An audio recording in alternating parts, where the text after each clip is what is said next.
A car bomb hurls investigators down a dark and twisted path. At the end is one woman with many deadly secrets. A bustling emergency room is brought to its knees with the arrival of a dying woman. Scientists try to determine what might have turned her blood to toxic gas. A Florida family is mysteriously sickened.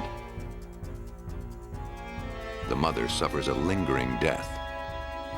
Before police can catch the killer, they must first find the source of the poison.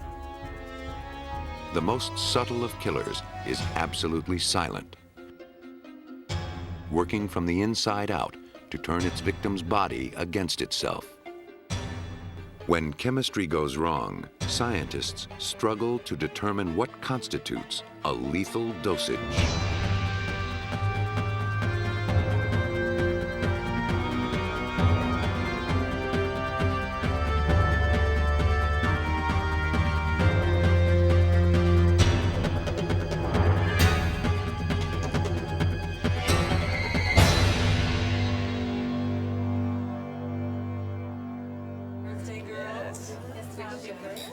June 28, 1983, began as a night of celebration. Judy Bueno Año met her boyfriend, John Gentry, and the women who worked at her beauty salon at a Pensacola, Florida restaurant. They gathered to present one of the employees with a pendant in honor of her birthday. As the dinner was finished and the party wore down, Judy suggested that John go to the liquor store for some champagne so they could continue celebrating elsewhere.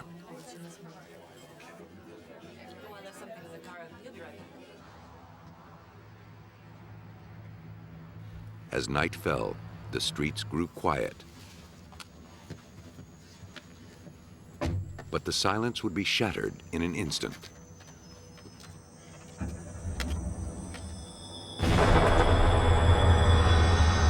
Police and rescue raced to the scene. Gentry was rushed to the hospital, shrapnel embedded in his back.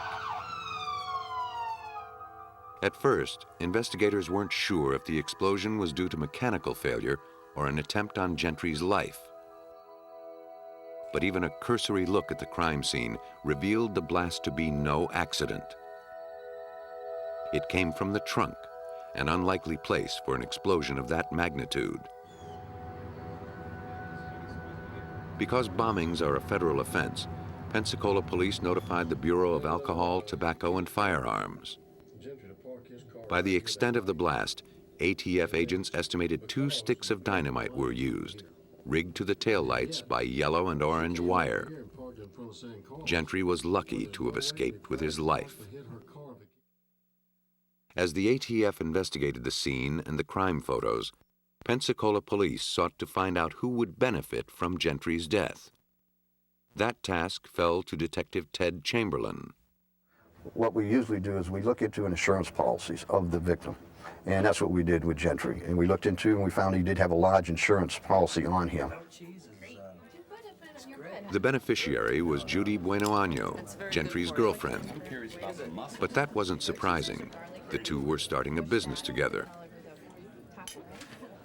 By itself, the information meant nothing. Chamberlain needed more to go on. The ATF found it. They traced the dynamite to a man in Alabama, a very close friend of Judy Bueno Año. By now, Gentry was out of intensive care. Detectives took the opportunity to talk to him about what happened, to let him know that Judy Bueno Año was the main suspect. Gentry found it difficult to believe, but then he began thinking about it. He said, you know, when I'm staying over there at Judy's house, she was giving me these pills, vitamins to make me feel better. And he said, I kept getting sick. He said, so I quit taking them. And then I felt better. He said, and I took them again and got sick again. Gentry had been so ill, he'd spent time in the hospital. There, he recovered completely, though his doctor wasn't sure what was wrong with him. Once Gentry returned home, he relapsed. pills for you right here. Finally, he stopped taking the vitamin pills and his health returned. He felt his days of illness were behind him. And then his car blew up. Sensing a connection, the detective asked Gentry if he'd saved any of the capsules. Do you have a business partner? As a matter of fact, he had.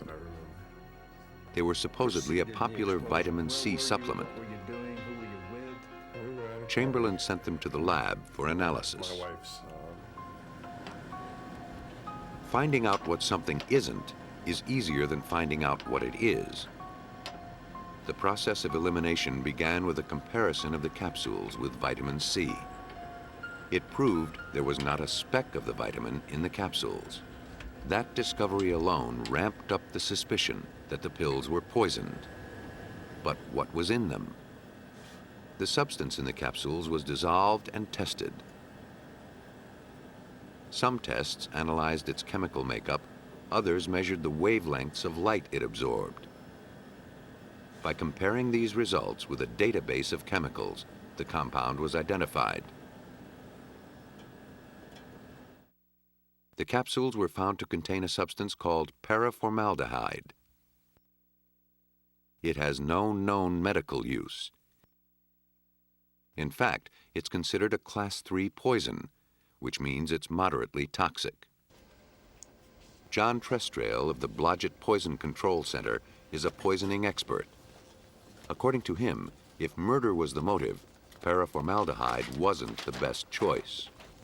When it breaks down to formaldehyde, which we know is used to preserve bodies, is very irritating. It wouldn't be a very good poison to pick for homicidal reasons. It'd be more irritating, irritating to the eyes, irritating to the respiratory tract. And I suppose in chronic exposures, we know formaldehyde can cause cancer.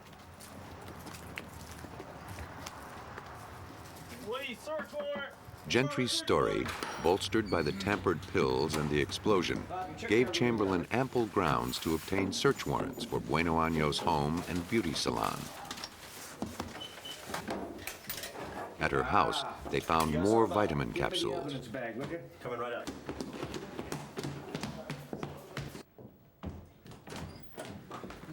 Okay. I'll check the closet. Yeah, I had something like that when I was a kid. Basket. Oh, I got something. In her son's closet, they Orange found wire. wire that resembled the wire used to blow up the car. Look at this. Got a wire here. My gloves. So we sent that off to the lab, and they sent us back pictures of the wire and the color coding and striations of the wire. One taken from the piece of the bomb that was gone, and the one from the boy's room, and you put them together, it was just like matching up ballistics on bullets. I mean, they looked exactly alike, and that was real good evidence. Hi, I'm Detective Robert Beasley. This is an official investigation. While one group of officers searched the house, another group was at work collecting chemicals from Bueno Año's salon. I'm not sure either, but let's bag For Judy Bueno Año, paraformaldehyde would be a poison of opportunity. powders and stuff. Be careful with it. Don't. The chemical is used in beauty salons as a disinfectant.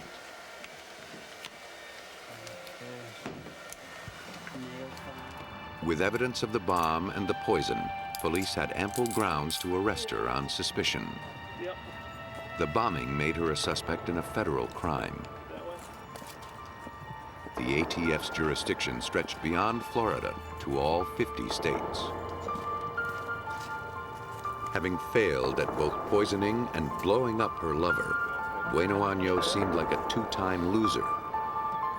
But as investigators checked her background, they began to suspect that she may have just been in a slump.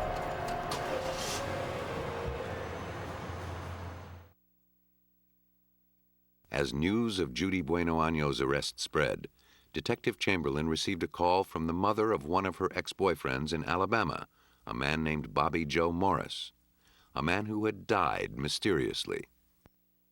Her son and Judy lived together, and she had a very strong suspicion that he didn't die of natural causes, that she had poisoned or killed her son. Bueno Año had pressured Bobby Joe's mother to cremate the body, but she refused. Chamberlain promised he'd look into the matter. Everybody that we talked to, they all seemed to be a little bit scared of Judy, a little bit afraid of her, that she would always make up these incredible stories is what we were hearing from her. And we even talked to one witness that the witness said that Judy had told this girl, said, look, if you don't like your husband, poison him.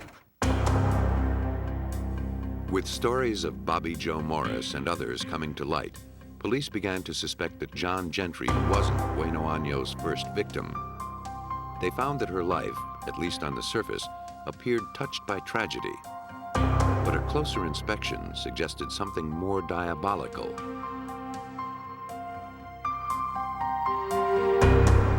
Judy lost her husband, James Goodyear, in 1971. 3 months after he returned from Vietnam, he lapsed into delirium and died. What a great day for a stakeout. After his death, Judy changed her name from Judy Goodyear to Judy Bueno Año, the Spanish translation of her husband's surname. The deeper Chamberlain dug, the darker Judy's past became. Bodies were beginning to tumble out of her closet.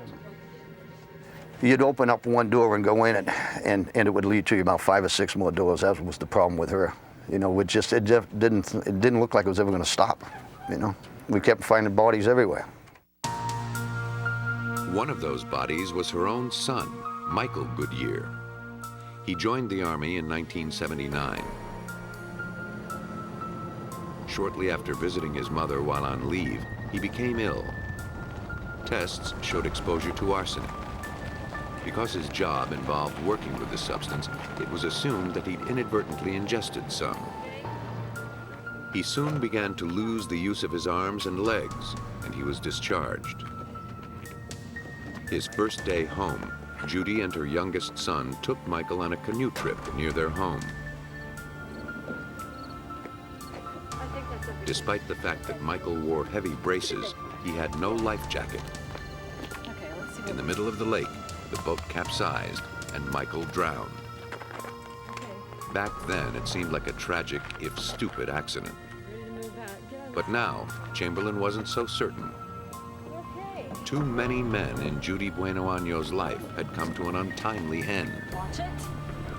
A sinister pattern was taking shape. While Judy awaited her day in court for the attempted murder of John Gentry, Chamberlain gathered evidence of homicide she may have gotten away with, at least so far. He learned that Judy's husband, James Goodyear, showed symptoms consistent with any number of illnesses, among them arsenic poisoning. If he was poisoned, the evidence was buried with him. 12 years after his death, his body was ordered exhumed to look for proof. And when you exhume a body looking for one of the heavy metals like lead, thallium, arsenic, antimony, these are all elements.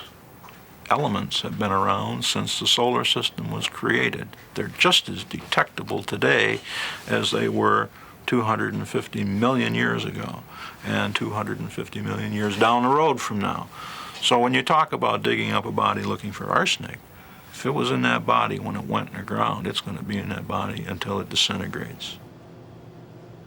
Goodyear had been autopsied at the time of his death, but the medical examiner wasn't looking for poison, so he didn't find any. Almost anything can be poisonous if enough is swallowed, so no single test can be used to detect all poisons. The analyst must be guided by his knowledge of the symptoms so he can narrow the field and test for specific poisons. Arsenic tends to concentrate in the heart, liver, lungs, and kidneys. Samples of each were tested for the toxin. Arsenic can take down a person in an hour or a year, depending on how much he ingests. A single large dose kills quicker than small doses over a longer time. A faster death means the poison would have less time to damage organs. Goodyear's lingering death suggested cumulative long-term poisoning. The ravaged condition of his organs bore that out. The diagnosis was crucial and incriminating because it made accidental poisoning less likely. Since James and Judy Goodyear lived in the same house, it seemed reasonable that they'd both be exposed to arsenic if the hazard were present. But Judy never showed any symptoms. Next, the medical examiner set out to determine how much arsenic was present in Goodyear's system. The victim's hair and nails provided a handy yardstick. A complete fingernail was removed from the nail bed and dissolved in acid. The resulting solution was put in an instrument called an atomic absorption spectrometer that determines the concentration of arsenic in the sample.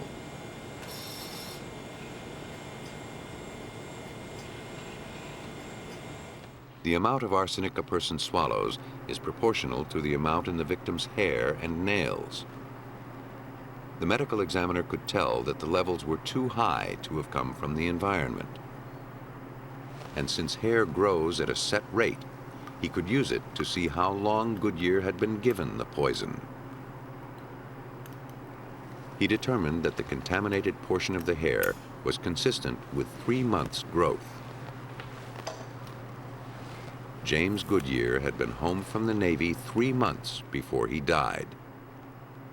The evidence suggested that Judy had wasted no time doing away with her husband. Shortly after James Goodyear's autopsy, Judy's boyfriend and second suspected victim, Bobby Joe Morris, was exhumed. His hair and nails contained enough arsenic to kill 11 men. It appeared that over a 12-year period, Judy Bueno Año managed to fatally poison 2 men and poison and drown a third. Other men in her life had also met mysterious ends, but she was never prosecuted for their deaths. The motive in every case was insurance money. Ironically, it was the one who got away, John Gentry, that ultimately exposed her deadly game. Her botched attempt to poison him forced her to resort to using a bomb. On the surface, the choice may seem bizarre, but to poison expert John Trestrail, the difference between bombs and poisons is only a matter of degree. I personally believe there's a great similarity between the psychological profile of a bomber and a poisoner. Because what is a poison other than a chemical bomb? It doesn't make any noise. The effect is the same. You blow up the victim.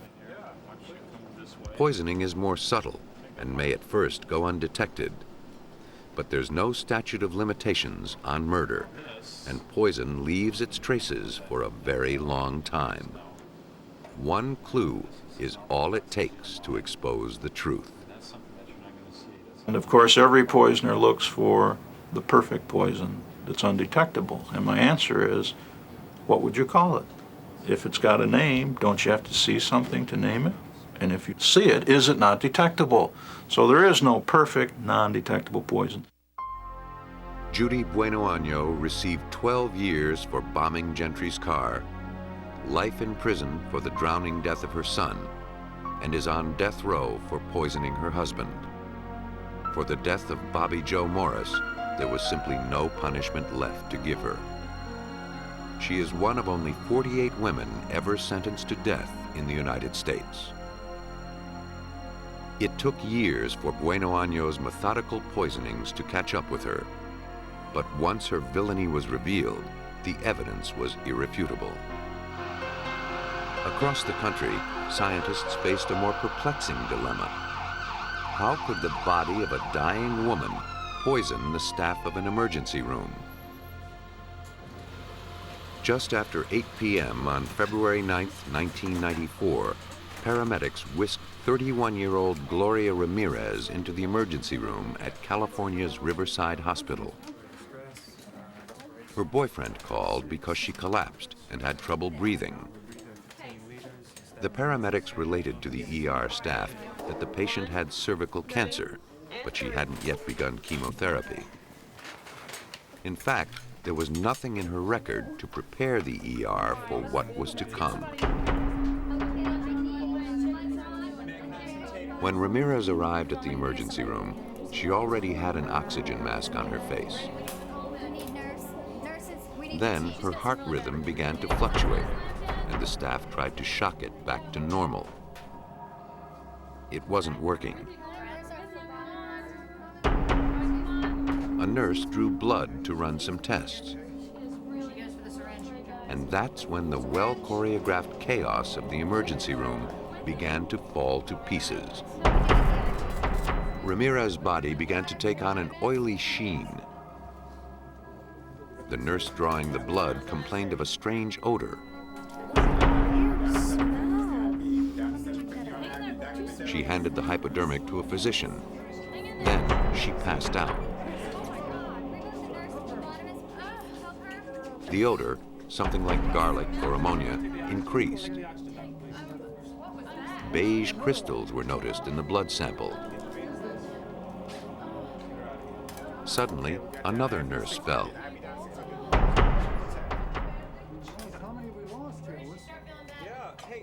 In short order, another nurse became dizzy and went to the nurses' station to rest. There, she lost consciousness. Her arms and legs began to shake uncontrollably. Occasionally, she'd stop breathing.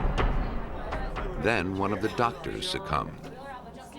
Ramirez was still not stabilized. An emergency was declared as attendants rushed in to clear the collapsing staff and attend to Ramirez.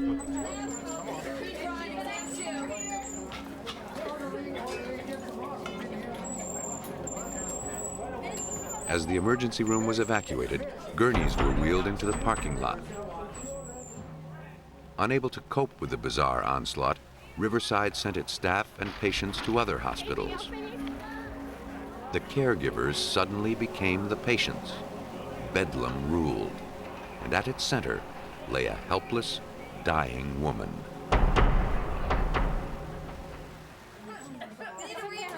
Within 15 minutes of contact with Gloria Ramirez, 27 of the 37 staff members at Riverside Hospital suffered strange symptoms. Respiratory therapist Maureen Welch was one of them. After I awoke, outside was very sick. Uncontrollable tremors, nausea, retching, difficulty breathing.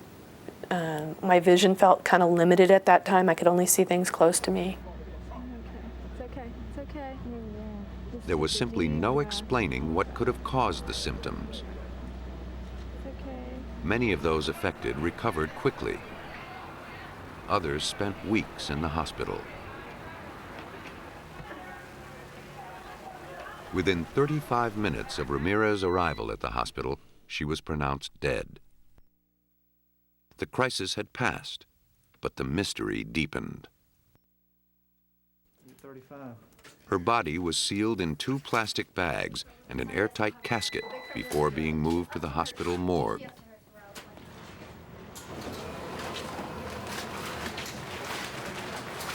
To find the cause of the catastrophe, the Riverside Hazardous Materials, or HAZMAT team, arrived suited for battle. Ductwork, sewage lines, plumbing, and waste disposal were thoroughly checked. The air in the emergency room was electronically sniffed for toxic gases, solvents, or chemicals. Nothing was overlooked, and nothing could explain what happened. Once the emergency room was given a clean bill of health, suspicions turned to the patient. An autopsy revealed nothing extraordinary. Gloria Ramirez died of kidney failure as a result of her cancer. Dissatisfied with the findings and desperate for an explanation, hospital officials sent blood and tissue samples from Ramirez to Lawrence Livermore National Laboratory, 60 miles east of San Francisco. Solvents were added to Ramirez's blood sample. Organic chemicals in the blood were dissolved, leaving water and blood cells behind. The result is a highly concentrated extract of the chemicals in the blood. Brian Andresen is the director of the center. Here in our laboratory are very precise analytical tools that allow us to look at every chemical that we extracted from the blood sample and actually determine the chemical structure and even get concentrations, all down at ultra low concentrations. Identifying the chemicals took a two-pronged approach. First, the extract of Ramirez's blood was heated in a gas chromatograph until it vaporized. Because every chemical vaporizes at a different rate, the components separated.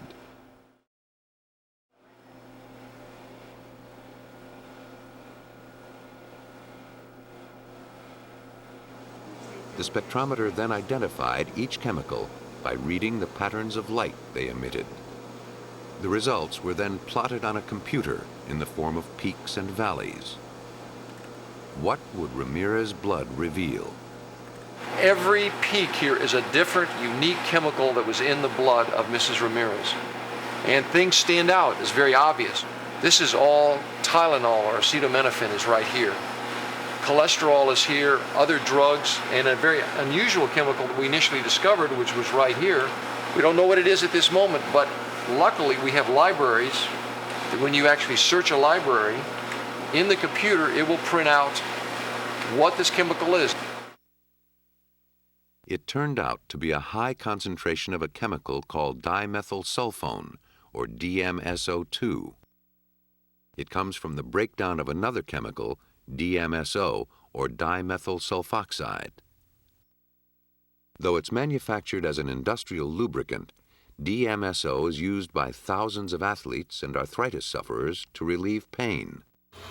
It's conceivable that Ramirez was using it for this purpose. But its waste product, DMSO2, is not toxic, even in the high concentrations found in her tissues. Its presence did nothing to explain why the emergency room was brought to its knees. From his findings, Andresen had to conclude he'd found nothing to account for the harrowing events on the night Ramirez died. Without any physical explanation for what was now being called the Ramirez incident, the California Department of Health Services wrote it off to mass hysteria due to stress. The healthcare workers were not buying it.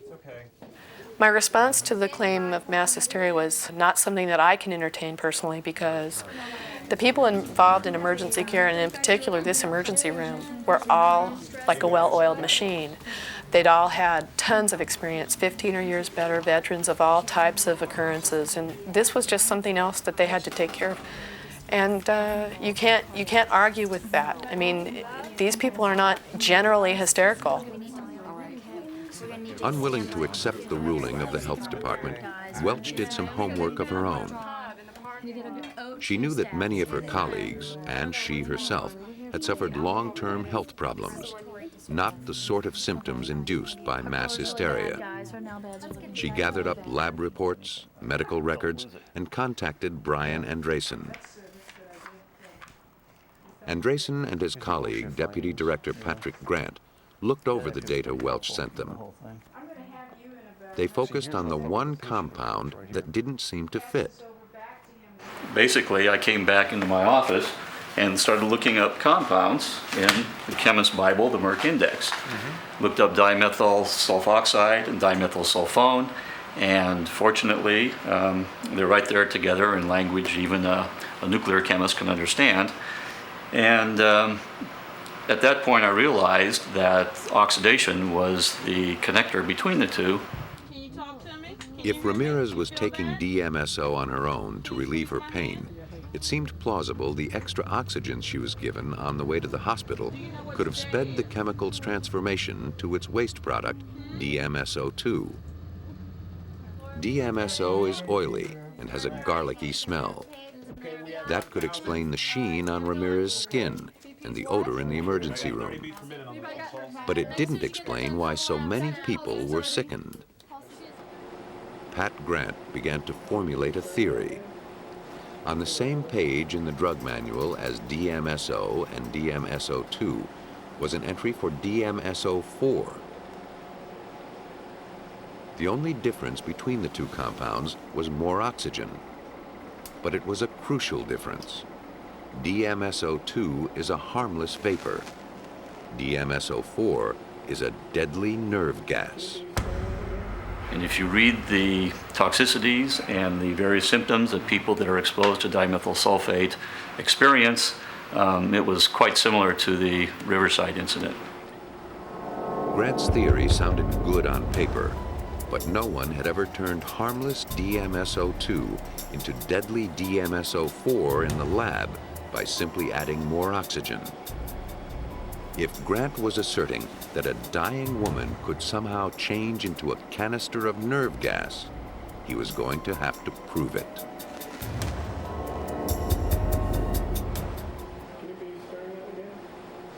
The scientists at Lawrence Livermore National Laboratory had a daunting task ahead of them. To see if DMSO2 could turn into its deadly cousin, DMSO4, in the emergency room, they had to replicate the conditions during the last few minutes of Gloria Ramirez's life. The work was assigned to analytical chemist Rich Whipple. The first obstacle was the nature of the two substances. While harmless DMSO2 dissolves in blood, deadly DMSO4 doesn't. So how could the compound be in Ramirez's veins? The answer is, it couldn't. Our belief is that she had DMSO2 in the blood, and then when it was withdrawn from her system, it was then converted to DMSO4. The chemical event, if it happened at all, happened in the syringe. Using a substitute for human blood, Whipple performed an experiment to show how a change in temperature could change the form of the chemical.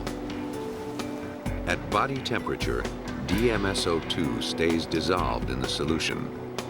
But cooled to room temperature, it forms crystals. Crystals like the ones witnessed by some of the emergency room staff. In her body, Ramirez's blood was 98.6 degrees. But the portion drawn into the syringe was immediately cooled to around 64 degrees, the temperature of the emergency room. The drastic temperature change may have caused the DMSO2 crystals to separate out. Everything about the theory seemed to be holding together except one crucial point. Whipple didn't manage to produce any detectable DMSO4. But lab tests can never perfectly replicate a real-life situation. In the emergency room, only the slightest amount of DMSO4 would have been needed to sicken all those staffers. 1/10 of a gram of the substance can be lethal. In smaller doses, DMSO4 can cause long-term nerve damage and other lingering health problems. A year or more after the Ramirez incident, some of the staffers in the emergency room still had symptoms.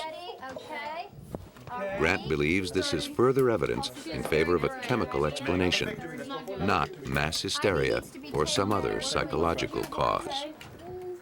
In comparison to the other theories that were out there before we proposed our chemical theory, I would believe it over mass hysteria of an experienced emergency room staff. Though Grant's findings are generally accepted, many scientists await further proof before they're convinced. Until the mechanism for the deadly transformation is fully understood, there remains a slim chance that the Ramirez incident could happen again. The events in Riverside's emergency room highlight how toxic hazards can come from the least likely sources. That's a fact poisoners use to their advantage. Since anything can be a poison, the killer can hide his weapon in plain sight. At 7 a.m., October 23, 1988, Peggy Carr arrived at a restaurant in Alturas, Florida, where she worked as a waitress. As she waited for her shift to start, She began to feel ill. I don't know. I just thought Soon, her legs started to burn, and pain racked her chest. She thought she was having a heart attack. One of the regulars, a former Army medic, checked her pulse and reassured her that whatever was ailing her, it wasn't her heart. I don't know. I just. But the pain continued to grow. Peggy was sent home to rest. The pain was unrelenting, and Peggy's family sent her to the hospital. This is real tight. She was admitted and placed under observation. I just didn't feel real 16 great hours yesterday, after and her I went first to work. symptoms, Peggy Carr was practically incapacitated, and her physician was stumped. Yeah. 3 days in and my a stomach. battery of tests later, Like as if it was doctors food. were no closer to making a Yeah, I know, diagnosis. but it's worse. Then, just as mysteriously as they had begun, Peggy's symptoms began to fade. Yeah. And just She was like in sent my home. arms, and my chest is real tight. But within a week, the crushing pain gripped her again. She was rushed back to the hospital. Besides the intense pain in her limbs and joints, her hair began to fall out, and she was becoming unable to move. Tests still showed nothing wrong with her. Doctors thought some virus had nestled in her nervous system.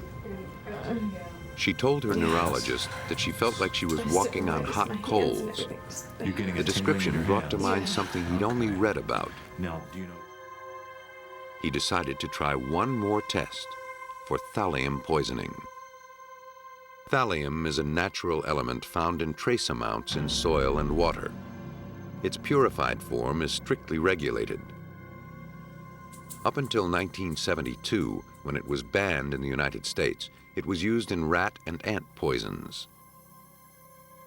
Tests showed that Peggy Carr's system had 20,000 times the amount of thallium one might expect to find. The poison was eating away her nervous system. There was no cure. At first, Peggy's poisoning was considered That's in the accidental. girls from church. Tests on her family revealed that everyone in the Carr household had traces of it. Oh, we can't decide. The Polk County Sheriff's Department and the Health Department combed the Carr's house to find the source of the contaminant. Detective Ernie Mincy led the investigation. Our sole purpose was to identify that poison and have it removed from the environment to prevent further injury to any other persons. Over the next month, investigators collected food, water, and soil samples in the Carr's home and neighborhood. Everything was sent to the lab to be tested. After an impatient wait, every test came back negative. Investigators were desperate to find the source of the poison.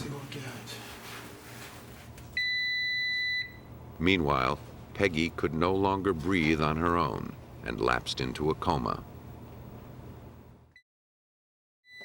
The search for the poison continued. Could I have some more bags, How many please? others would be sickened before it was found?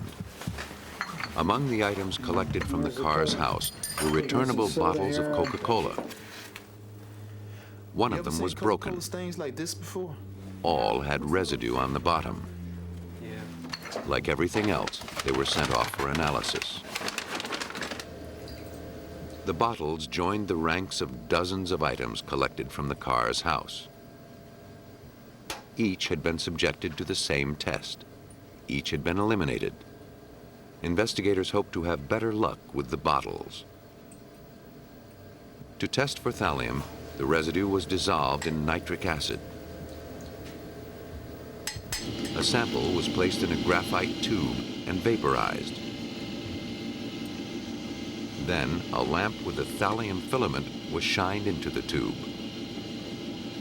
The test relies on the principle that every compound emits a specific wavelength of light. An instrument called a spectrophotometer measured the amount of light absorbed by the sample. It showed that the bottles contained more than 11 times the level of the toxin one might expect to find. Finally, the source of the poison had been found. But how did thallium get into the soft drink? Were others out there waiting to be consumed? Mincy feared a manufacturing catastrophe or malicious tampering. With the assistance of the FBI and the Coca-Cola Company, the lot numbers were traced back to the store, the warehouse, and the bottling plant. The search came up clean. No other bottles had been tainted, and there'd been no other reports of poisoning. The tainted bottles were specific to the Carr's home. But who would have done it? A poisoner must have intimate contact with his victim's surroundings in order to plant the toxin. That's why most poisonings are done within families. That's up for grabs. And that's why suspicion fell on Pye Carr. Pye was Peggy's second husband. They'd been married only a few months when Peggy grew ill, but it seemed their honeymoon was long over. Mincy learned that just prior to the poisoning, the Carrs had an argument that resulted in Peggy spending the night in a hotel. The weekend her symptoms first appeared, Pye was conveniently out of town on a hunting trip. When he returned, he'd resisted taking his wife to the hospital. Everything seemed to point to Pye Carr. But convictions aren't made on such circumstantial evidence. Mincy's criminal investigation had just begun. More evidence needed to be gathered. More leads followed. It's in here somewhere, fellas. Carr's every move was scrutinized. Almost as an afterthought, he presented a convenient clue in his own defense. He showed detectives a threatening note he claimed he received 2 weeks before the poisoning. The Carrs didn't pay much attention to it at the time, but Pye kept it just in case. This note indicated that everyone who had written it wanted the entire family to move out of the state of Florida or else they would die. The note, along with the fact that Pye Carr had consumed some of the tainted soft drink, weakened the accusations against him. But he wasn't home free yet. He could have written the note himself and taken the poison intentionally to deflect the pall of guilt. Mincy kept his eye on Pye Carr while he sought other suspects. Who would want to kill the family?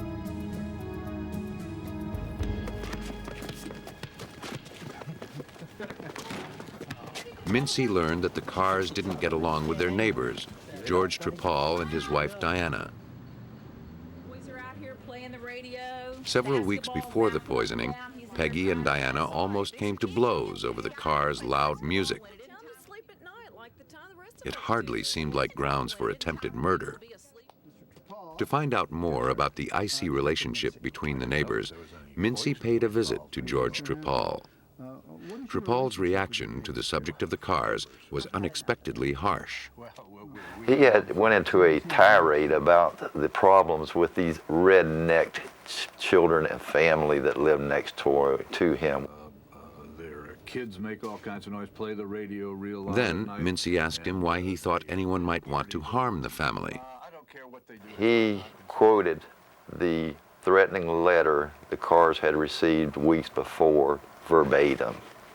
He said exactly what was in the note. Nobody else knew of its existence, nobody else except law enforcement.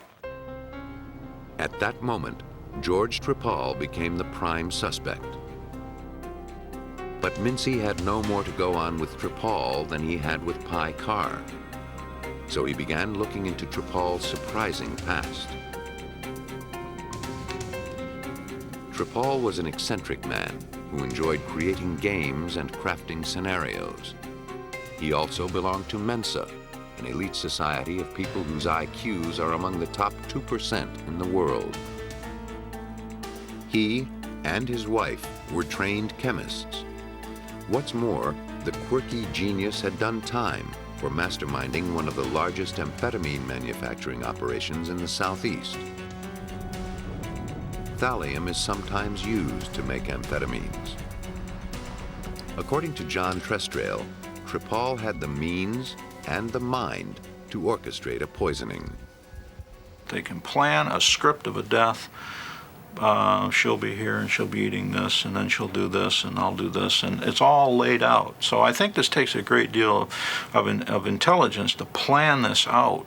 This is not a brute force weapon. This is mind, not muscle. But what would his motive be? In his prison records, Mincy found a letter Tripal wrote complaining to officials about his fellow inmates' radios. As hard as it was to believe, loud music seemed to be an overwhelming sore point for him. On March 3rd, 1989, Peggy Carr died after lingering in a coma for 3 months. Mincy now had to prove that Tripal was a murderer. With nothing but the flimsiest circumstantial evidence, Mincy couldn't get a search warrant for Tripal's house. The only way to crack this case was to outsmart the certified genius. After several months of background checks on George Tripal, Detective Mincy was confident he poisoned Peggy Carr.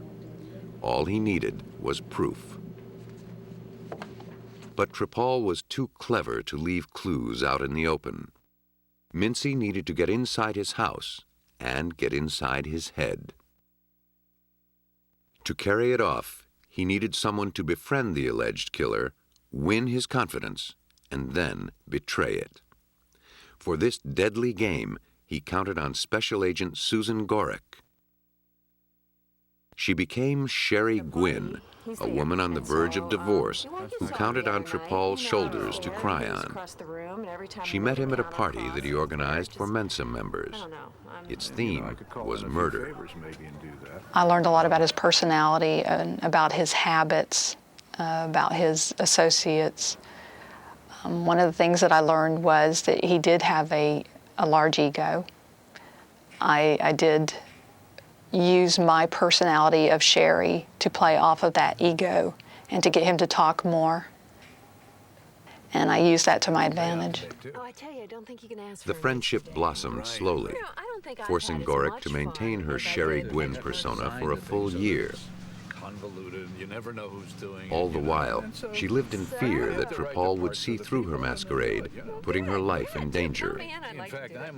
Slowly, she gathered what evidence she could to build her case, hoping he'd tip his hand.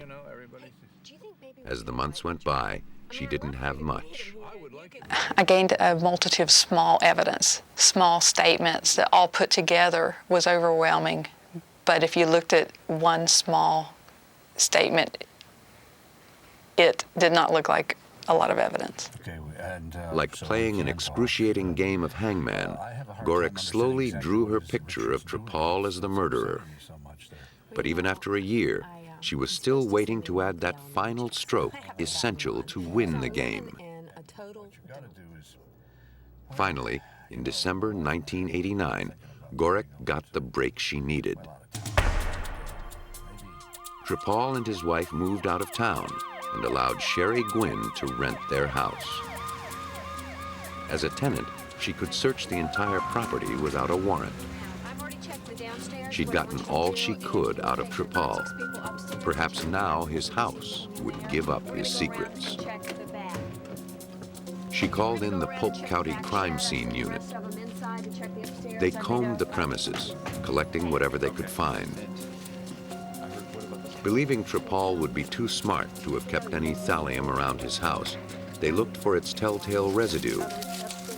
I truly believed that if we were going to find thallium, that it would probably be either in the air conditioning filter or possibly down one of the drains. And we spent a lot of time with the crime scene people swabbing the drains, trying to get any residue that he may have poured out.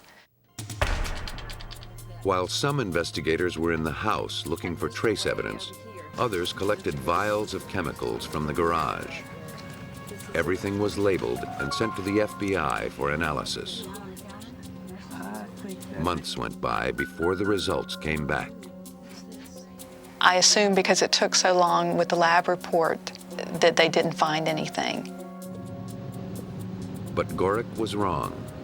When the reports came back, they showed that one of the vials, picked up from the workbench in Tripal's garage, contained thallium powder. For Gorick and Mincy, 15 months of deception paid off. The evidence to convict George Tripal of poisoning the cars was in hand. At Tripal's trial, it was clear that he was a killer without a conscience. Like the murder weekend party he organized, death was just a game to him. George Tripal had absolutely no remorse for his actions. He justified it with his superior intelligence and the fact that people with lesser intelligence did not deserve to live on this planet. Unlike most poisoners, Tripal's motive was neither love nor money. He wanted to kill his neighbors simply because he found them annoying. According to John Trestrail, the ego that led him to think so little of others ultimately led to his own demise. The container containing the evidence was left in his home. Why would he do that? Here's a very intelligent man. Didn't he look down the road to say, I better get rid of this bottle? No, his ego said, they'll never get this far. They'll never figure out how this happened. A jury found George Tripal guilty of 14 felony counts, including first-degree murder in the death of Peggy Carr. He was sentenced to death.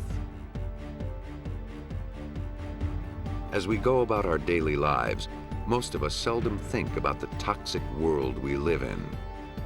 In the past, that lack of diligence provided the poisoner's greatest opportunity. But now, science is catching up. More than ever, unexplained deaths are viewed with suspicion. And in the lab, more of those suspicions are being justified.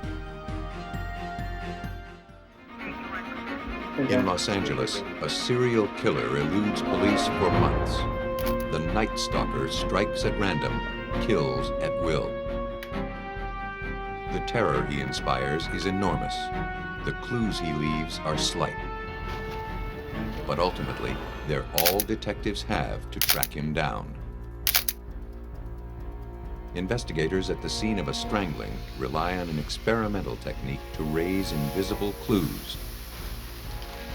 They have only one chance to get it right. If they fail, a killer will walk. Crime scenes can be misleading. They can hold plenty of secrets or next to nothing. Harvesting hidden clues is the first strike against the criminal. To catch him, detectives need to turn fleeting prints into lasting impressions.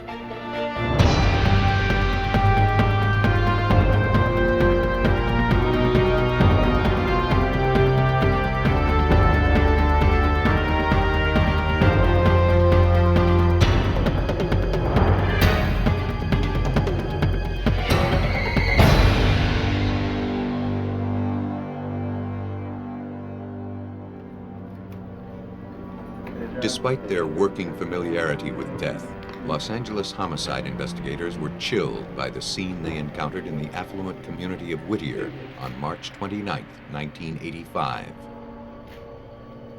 The ransacked condition of the house spoke of robbery as the primary motive. A VCR, video camera, and much of the couple's jewelry was taken. But the perpetrator also had a taste for blood. Vincent Zazzara had been killed by a .22 caliber bullet. His wife Maxine was shot in the head and mutilated. The forensics team went to work, but wouldn't find many clues. Though the killer had plundered the home with reckless abandon, he had taken care to protect his identity.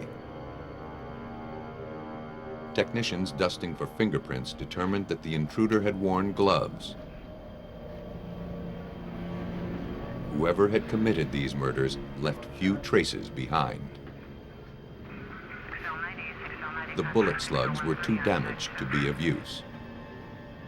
After hours of scouring the home for clues, detectives came up empty-handed. The killer, it appeared, had gotten away clean. But he hadn't covered all his tracks. Beneath an open window, detectives located his point of entry. Distinct footprints marked the soil. One of the two prints belonged to the homeowner, Vincent Zazzara.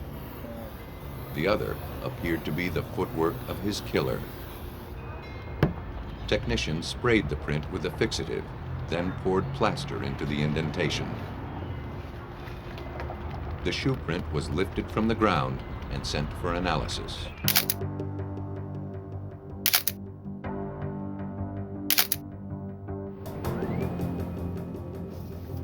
At the sheriff's crime lab, criminalist Gerald Burke examined it.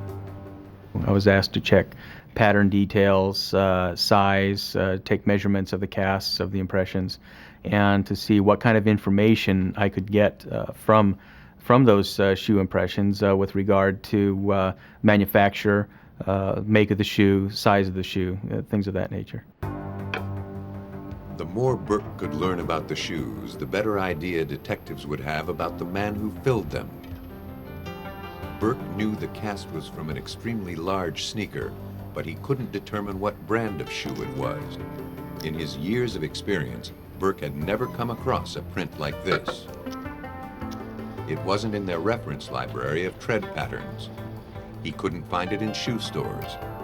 It had to be a newly released model or an off-market brand.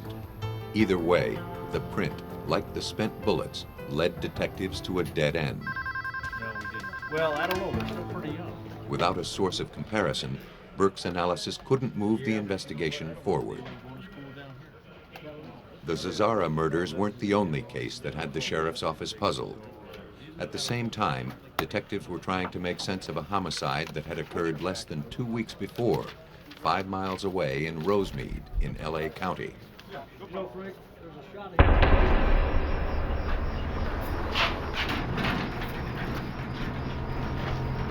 Maria Hernandez arrived home late one night and came face to face with the barrel of a .22.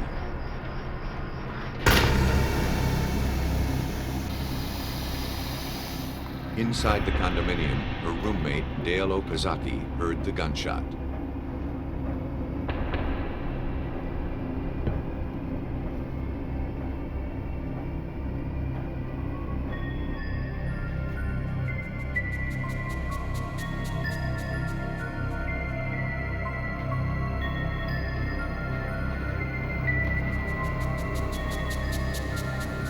She died almost instantly.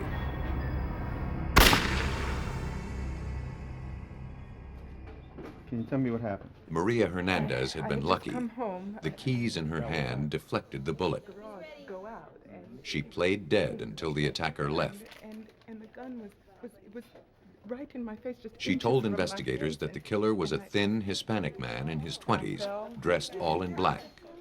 And I laid there. I just knew that I just needed to lay there. He had black, bulging eyes, hollow cheeks, and rotting teeth. Hernandez had no idea why he wanted her and her roommate dead. How tall? Is he as tall as I am? Tall? For a week, the case went nowhere. And then, in an equally random way, the Zazzaras were killed. The .22 caliber slugs from both crimes were sent to the ballistics lab for comparison. They were too distorted to positively link them to the same gun.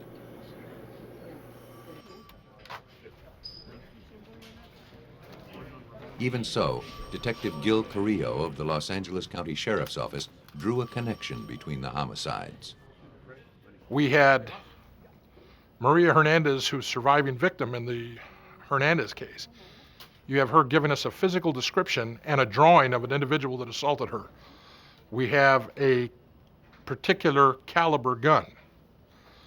In the Zazzara case, we have no physical description, but we have a shoe print. And we have the same caliber gun. Not only did he see the two crimes as being connected, Carrillo believed they were part of a much bigger pattern. For weeks, violence had been on the rise in Los Angeles County, a 4,000 square mile area of 88 cities. Night after night throughout the county, the toll of murders, sexual assaults, and abductions grew.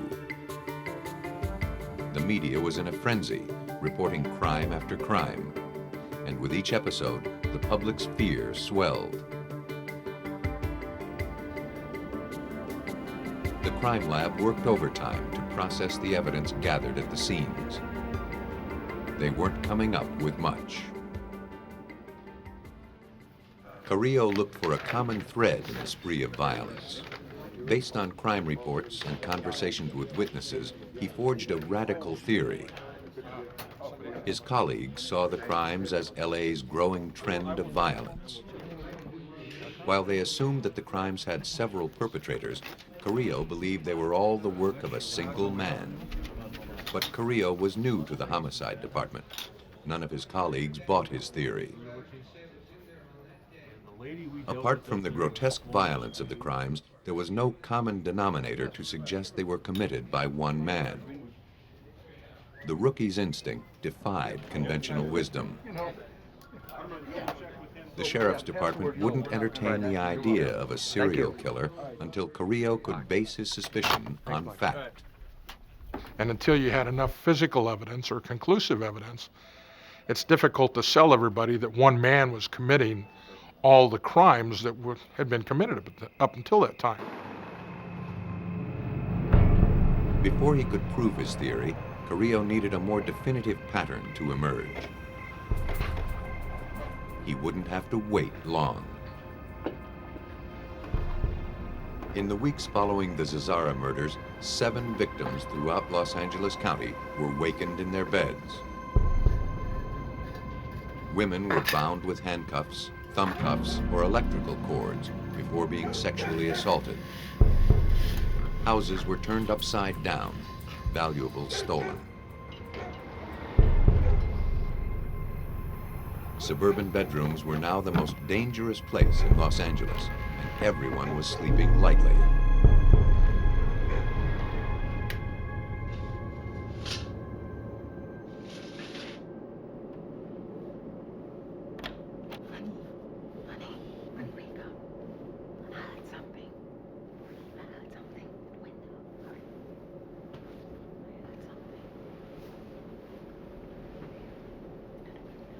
In early June, just 3 blocks from the Zazzara's house, a deputy's wife was roused from her sleep.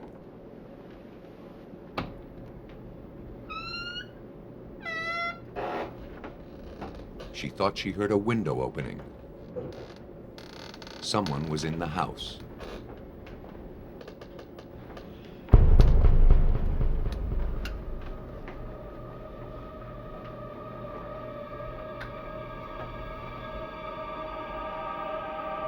Hearing the couple's movement, the prowler slipped away. The deputy called the sheriff's department.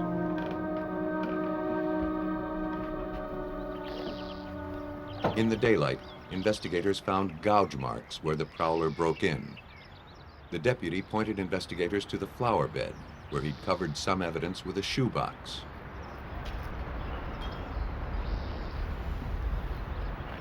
Beneath it was the imprint of a large athletic shoe. The waffle pattern was familiar. It looked just like the tread found outside the Zazzara's house. It was the break detectives had been waiting for. If this print matched the print found at the Zazzara murders, it would support Carrillo's theory that one man was stalking LA's neighborhoods. But if that were true, it meant that one lone killer had managed for 1 year to defy LA's best and brightest.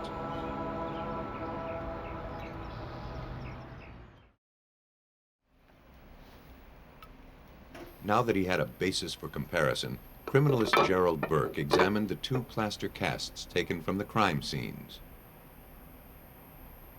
He determined the prints were made by shoes of the same model, but not necessarily by the exact same shoe.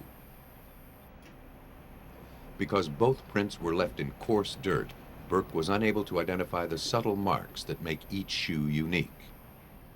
Things like little nicks and cuts and scratches, or something that can be used as an identification, more or less like a fingerprint in one shoe sole to another.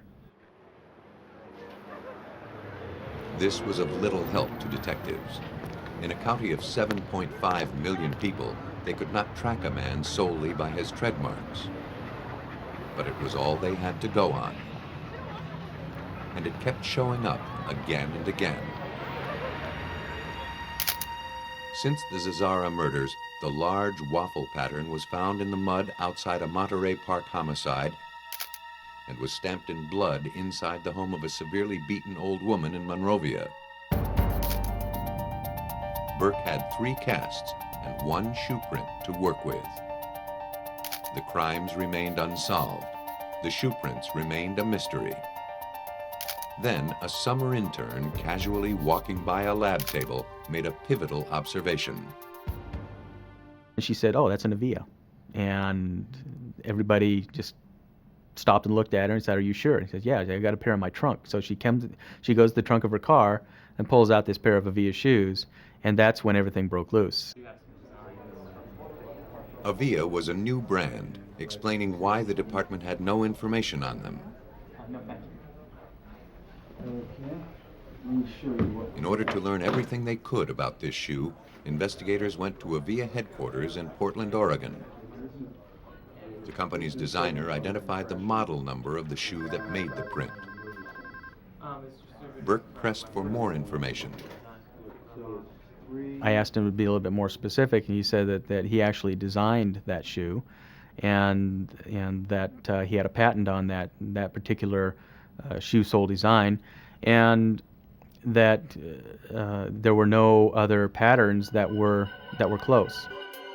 The pattern was from an aerobic shoe that had only been on the market for 4 months. Only 1,300 pairs had been manufactured. Avia provided Burke with a number of soles from the factory so that he could accurately determine the size of the shoe that left the print. The rate of motion and the texture of the ground can greatly distort the impression. The only way to size the shoe was to compare tread patterns. The pattern details on the sole increase as the shoe size increases. Down here in the bottom of the shoe, actually the mid portion of the shoe, you'll see that there are a number of chevrons. And these chevrons actually increase in number with the increasing shoe size. And the plaster casts, although they weren't good enough quality to record the Avia logo, they were good enough quality to allow me to count these pattern elements, these pattern details. After counting the lines on the plaster casts, Burke was able to identify every cast he had as coming from a size 11.5 shoe. When he examined the marketing material from the manufacturer, he realized what a crucial discovery he'd made. Of the 1,300 pairs of this model manufactured, only 6 had been shipped to Los Angeles. Of those 6, only 1 was an 11.5. Only a handful of men in the country owned size 11.5 Avias. Carrillo's improbable theory of a single killer was now glaringly real. When you start throwing the odds of more than one person wearing that particular model and size of shoe, it becomes, it narrows it down quite a bit that not more than one person is committing the crimes. When you have physical descriptions coupled with physical shoe prints, you've got, I mean, that's a neon sign saying, "Come get me." That's one man. One very dangerous man that required county-wide attention. And getting him wouldn't be easy. They didn't know who he was, but terror had a name. The media dubbed him the Night Stalker. The Sheriff's Department organized a task force of homicide detectives. Carrillo teamed up with Frank Salerno. From his experience hunting some of LA's most deadly serial killers, Salerno knew what kind of challenges they faced. It's very frustrating. You know, there's one individual out there that's committing all these crimes, and very violent, serious crimes, and you want to bring it to an end as quickly as you can. The task force started small, then swelled as evidence accumulated.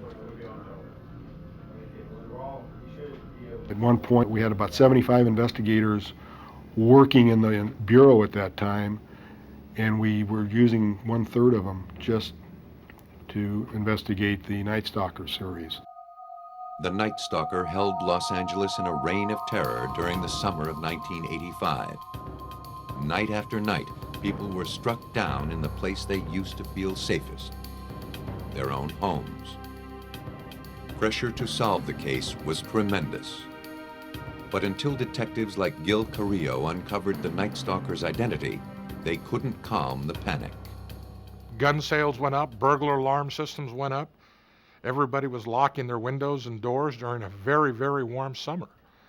And you're talking about something that just took over the entire county of Los Angeles. Law enforcement took to the streets. Detectives canvassed neighborhoods where the Night Stalker had struck, hoping that someone recognized him. They found nothing but petrified residents, and they knew better than to go at night. After dark, people weren't opening their doors to anyone. Sergeant John Yarborough was responsible for collecting evidence connected to the crimes. In one house, I found a couple who had abandoned sleeping in their bed. They'd created dummies in the bed. The husband was sleeping routinely in the garage, and the wife was sleeping behind a television with the portable telephone. I mean, that was the kind of fear and panic that developed over this case. Whether he killed his victims or let them live seemed as random as the rest of his behavior. Those who survived his attacks described, as Maria Hernandez had, a tall man with bulging eyes. He was saturated in a rank, leathery odor. How about the mouth? With the help of an identikit, a staff artist created a likeness of the man who had attacked them. Did he have a mustache, any facial hair? So good to you? Yeah, looks good. I think that's him. I think that's it. Detectives knew what he looked like, but he thwarted every effort to find him. The Night Stalker's unpredictability made his next move impossible to anticipate. Most serial killers conform to a regimented routine. This one seemed to work at random. He hit neighborhoods all over Los Angeles. His victims, both men and women, varied in age, ethnicity, and economic background. His MO was all over the map. What we had was a man that sometimes used a gun, sometimes used a knife, sometimes used blunt force trauma, some he raped, some he didn't, some he strangled, some he just stomped to death. Some he robbed, some he didn't. The only thing he never changed was his shoes. I'll tell you what, I'll lock down some things. To track the Night Stalker, Gerald Burke had to become an expert in the killer's footwear. He was dispatched to any crime scene that seemed remotely linked to him. Okay, that sounds good. I was out at 2 or 3 o'clock in the morning on one side of the county, and at 6 o'clock in the morning I would be called to another side of the county, and I was just all over the place. And though detectives could track the killer by his shoe prints, they always lagged one step behind him. On July 5th, they followed his tracks to the posh community of Sierra Madre. Dad! That morning, 16-year-old Whitney Bennett woke up backwards in bed. She had a searing headache. While the Bennett family slept just feet away, the girl had been beaten near death with a tire iron. She remembered nothing about the attack, but the familiar calling card was there. Sergeant John Yarborough speculated that the killer had two reasons for wearing the same shoes over and over again. First, they were functional. They allowed him to move surreptitiously or run if he needed to.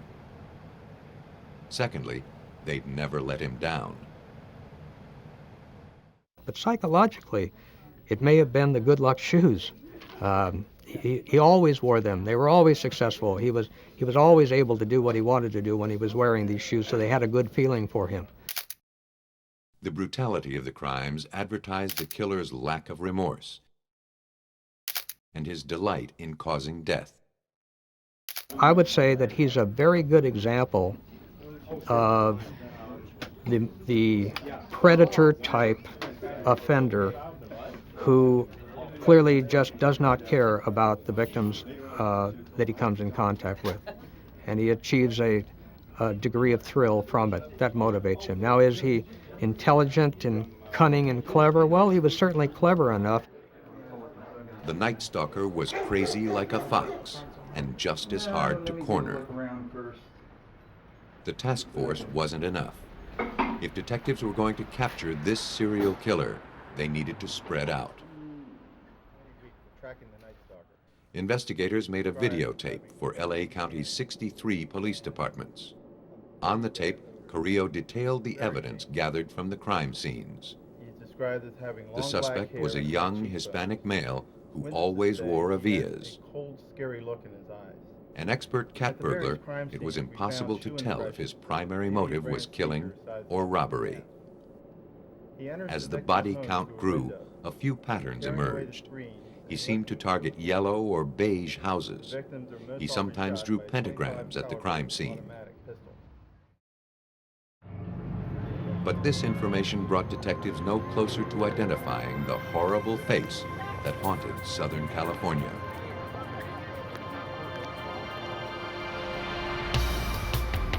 The violence reached a frenzy as the summer of 1985 wore on. By early August, the Night Stalker was suspected of killing 13 people and attacking 10 others. His activity in and around Los Angeles seemed to be accelerating. Law enforcement braced for his next assault. And then, nothing. For the first time in months, nights were passing peacefully. But not for long. On August 18th, the Night Stalker struck again, this time in San Francisco. Peter and Barbara Pan, a couple who lived in a yellow house, were found murdered. It was the typical pattern: forced entry in the middle of the night, brutal murders, pentagrams, and stolen valuables. The unpredictable Night Stalker had just expanded his territory by 380 miles. The entire state was now under his grip. Where he'd strike next, no one could predict.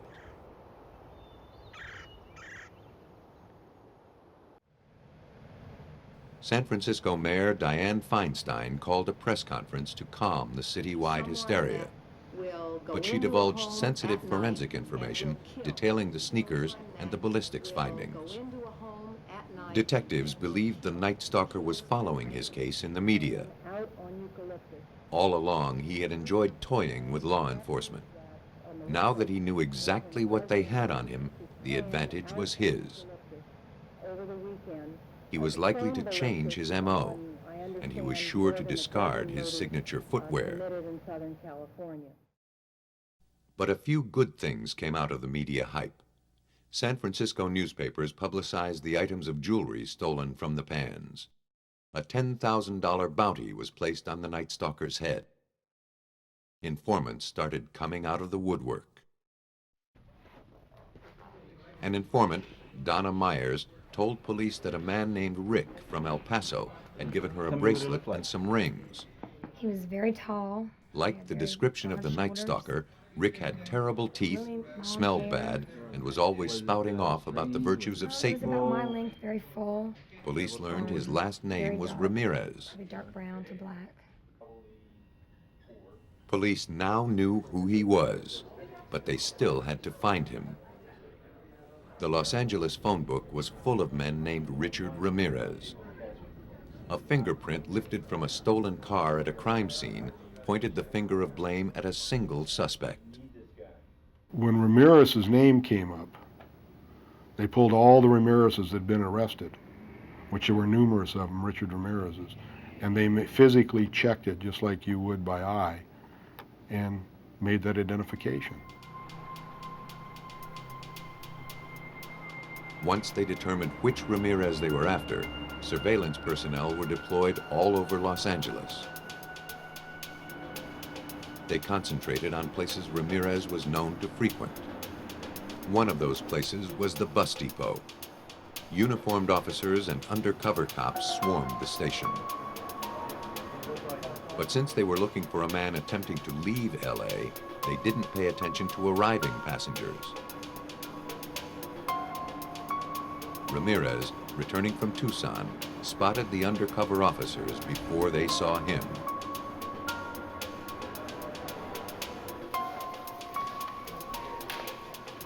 He slipped out of the bus terminal and went to an East LA bodega for some breakfast. He quickly realized that he was the center of attention. El Matador, they whispered, the killer. Police were called. The chase was on.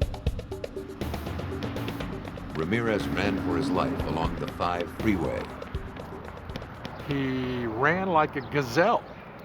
He literally ran at a full sprint, probably a good 2-3 miles. Kept going, went over 10-foot sound walls, crossed 8 lanes of the 5 freeway right here.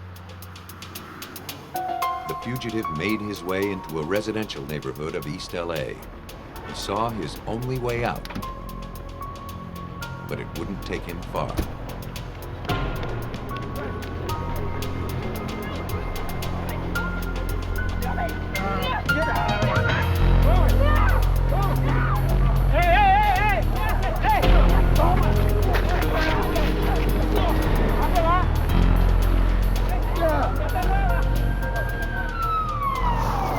Police interceded.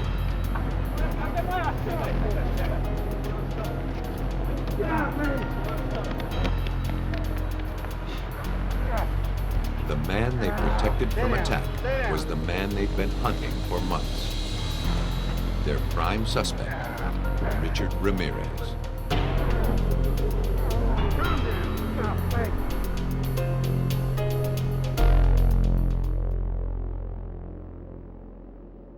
At the police station, all eyes moved toward his shoes.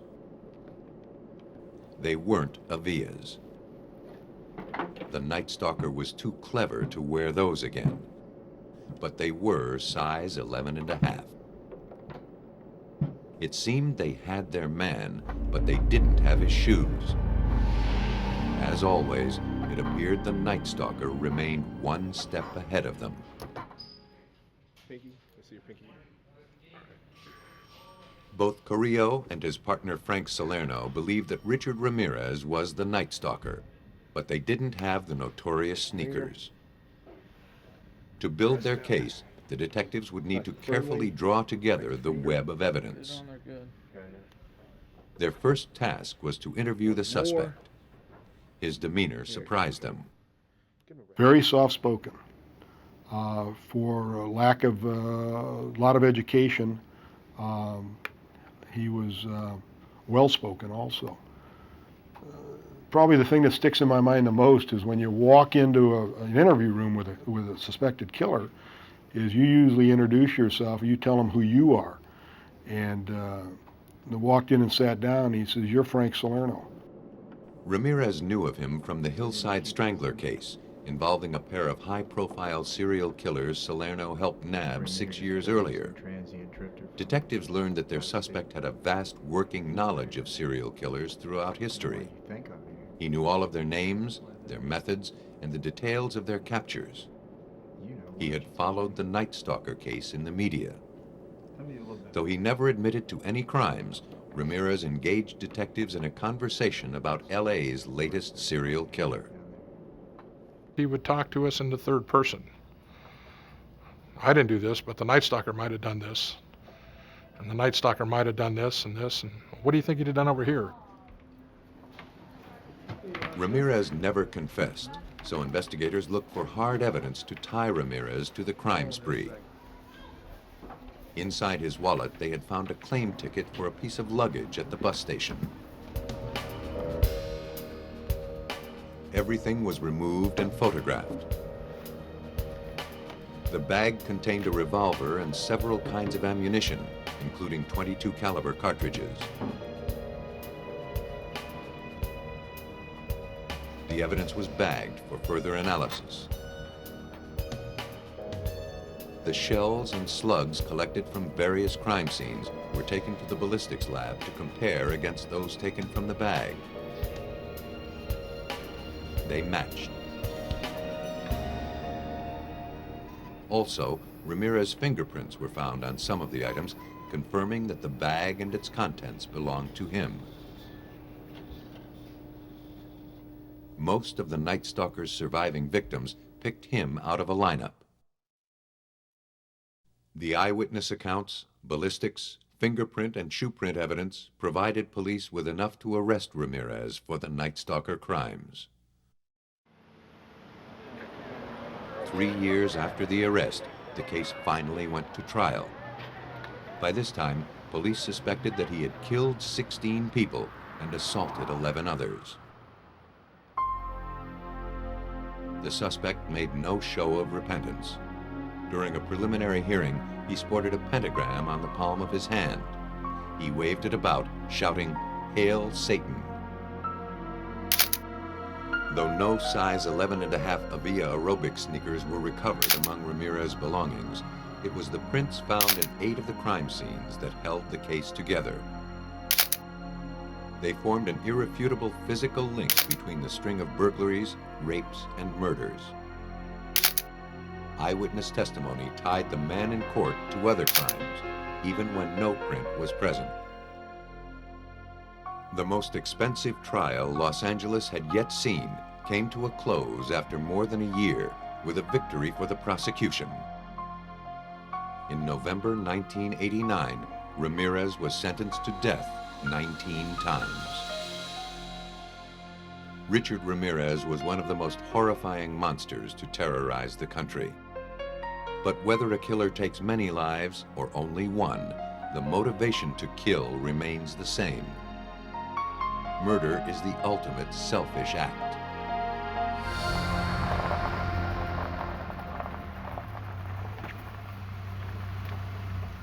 On September 2nd, 1990, in Des Moines, Iowa, William Helm and his brother stopped by the home of his estranged wife to pick up some tools.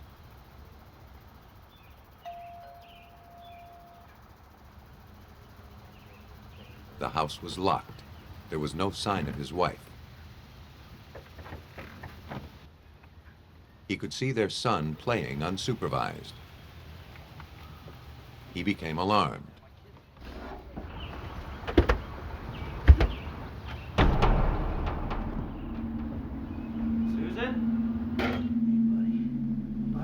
Susan? Susan?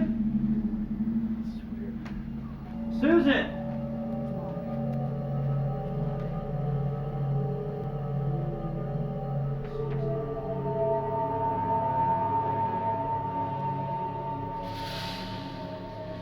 Then he found her in the bedroom.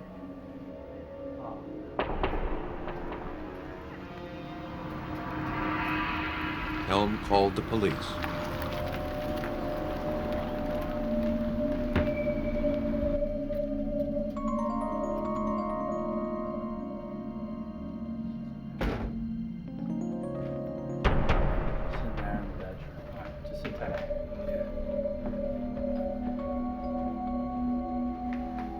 Officers arrived to find a woman's nude body lying in bed. A blanket was pulled up to her chin. Susan Helm, a 24-year-old housewife, was last seen alive at 2 a.m. when neighbors picked up a child she'd been babysitting.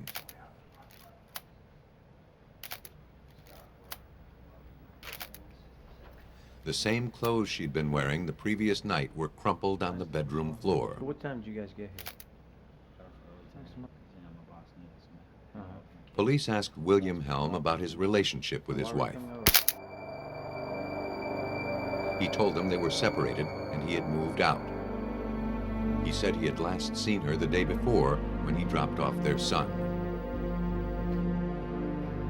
They learned through interviews with the couple's friends that there had been a history of domestic violence. A police report stated that William had assaulted Susan 9 months earlier.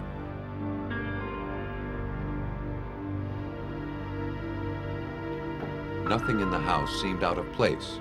There were no signs of a struggle, no indication of burglary.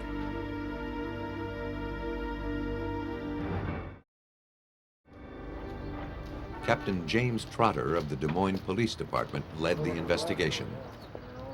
We have a routine that we go through on all crime scenes, particularly indoor crime scenes, and we start from the outside and work towards the center to preserve as much of the evidence and photograph it as we possibly can. The forensics team methodically combed the house in search of the smallest clue as to what took place. Though the victim was nude, they found no evidence of sexual assault. Technicians couldn't find hair, fingerprints, or blood samples to link the killer to his crime. The ligature mark around her neck told of a brutal death by strangulation. Detectives formed some theories. Because of the way in which the body had been covered, they believed that the victim had been killed by someone she knew. Someone who cared enough to conceal her nudity from strangers. Usually what happens is that after the crime has been committed, then they think, oh my God, somebody's going to see my wife or girlfriend or cousin or whatever the circumstance is, and they'll cover them up. So it's a good clue, simply that. It's just a clue to lead us in a direction in our investigation. As the bedding was examined, they uncovered another clue. Beneath the blanket, the body had been placed on top of a sheet, and on that sheet was an oily mark that looked like a shoe print. I think you might have some imprints on the carpet. That's why I want you to be The careful print with wasn't that. distinct enough to be Leave the used box for there the time comparison, being. but it suggested Show that the you body something had been else. moved. Walk up alongside of the bed if you could. Pull that sheet back just a tad. And so we concluded from that more than likely someone stood on the bed and maybe pulled or lifted the body onto the bed. Samples of the blood. Okay. The oily shoe print was made by automotive grease, embedded with small metal fragments. William Helm welded mufflers for a living. Though the print made him the prime suspect, it would be difficult to build a case against him. The physical evidence, it seemed, would only prove something he'd already admitted, that he'd entered the home, gone into the bedroom, and found the body. I was going to pick up my daughter, so I pulled up. Helm was brought to the police station to make an official statement. Walked up the walk. Investigators tried to pin him down about any physical contact he may have had with the victim's body when he found her. I knocked on the door and then there was no Helm answer. claimed that he hadn't moved the bedding at all. He'd only used his fingertips to check her pulse at the wrist and neck. And so it was critical that we have some physical evidence, otherwise we were only going to have a circumstantial case and probably not anything that we could arrest anybody for. Detectives hoped that the body would disclose the secrets that the rest of the house had been hiding. More than a shooting or stabbing, strangulation requires close contact with the victim.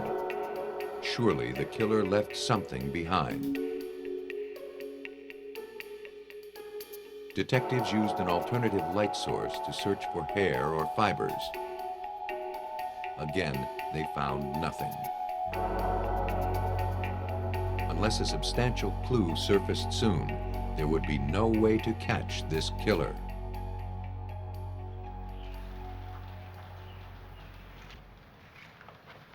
As investigators finished their search of the crime scene, they realized that they were being watched. After leaving the police station, Helm had returned to the scene of the crime. He pulled a lawn chair out of his car and set up an observation post on the neighbor's lawn. Peculiar behavior for someone who just lost his spouse. That type of interest is usually to spectators who don't know these people, and normally the family is somewhere else consoling one another. You never touched your wife. You went directly Helms' detached interest in the case fueled detective never suspicions. touched your wife. No. They asked him to come to the station for another interview. But you want to know why? After almost 2 hours of questioning, police obtained enough information to get a warrant to collect samples of his hair, saliva, blood, and handprints. Okay, pull it up. In order to prove that Helm had killed his wife, police would have to find evidence that he was the one who In your other moved hand, the come body. inside to me here.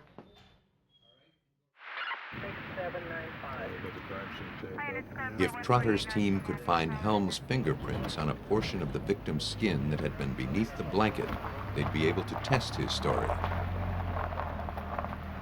But they faced a big obstacle. In the field, no one had ever successfully lifted finger or palm prints from a body before. Des Moines police had tried and failed 6 times before. At a crime scene, it is difficult to control the variables required for success. Proper timing, temperature, and humidity were crucial. The experimental technique to raise fingerprints from skin had only succeeded in laboratories. If they could make it work at a real crime scene, it would bring criminal investigation to a whole new level of precision. The technique relies upon superglue's ability to turn the human touch into a permanent imprint. Years ago, workers at a superglue factory noticed that if they weren't careful, they left their fingerprints on the glue packaging. And because of their exposure to the glue fumes, these fingerprints couldn't be wiped off. Vaporized superglue, or cyanoacrylate ester, adheres to the oil deposited by the human touch. It attaches to fingerprints on hard substances such as glass or metal, creating a thin shell over the ridged pattern. It actually seals the print under a layer of plastic. In most cases, this pattern can then be dusted and lifted with tape. But lifting a delicate print off a textured, oily surface like skin is a tricky procedure. If there were any prints on Susan Helm's body, they wouldn't survive a trip to the coroner's office. The slightest change in temperature or the lightest brush against the body could ruin them. The testing would have to be done where the body lay.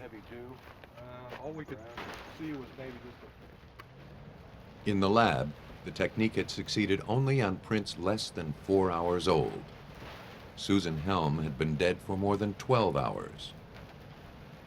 But it was the only hope police had of tying the murderer to the crime.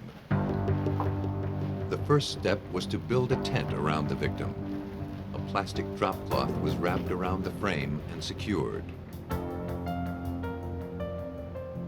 Temperature within the tent must be increased to speed the evaporation of the glue. In the field, it's difficult to control. Liquid superglue was placed in aluminum dishes and set on burners inside the tent. The glue was heated for 10 minutes until fumes filled the structure. Technicians allowed 30 minutes for the glue to set. After the fumes settled, technicians moved in. Whatever lay beneath the plastic would make or break the case. If they could find a good quality print, they might be able to catch a killer. But if history were any guide, they'd find only a degraded print or none at all. And that meant a killer would walk. The plastic was peeled back from the body. Technicians searched for the ridges of a human fingerprint with a halogen flashlight. Shining the light at an angle helps the prints stand out. Passing over the lower portion of the victim's abdomen, the light revealed a pattern. It wasn't a fingerprint. It was larger and more distinct than they could have imagined. The print from practically an entire hand.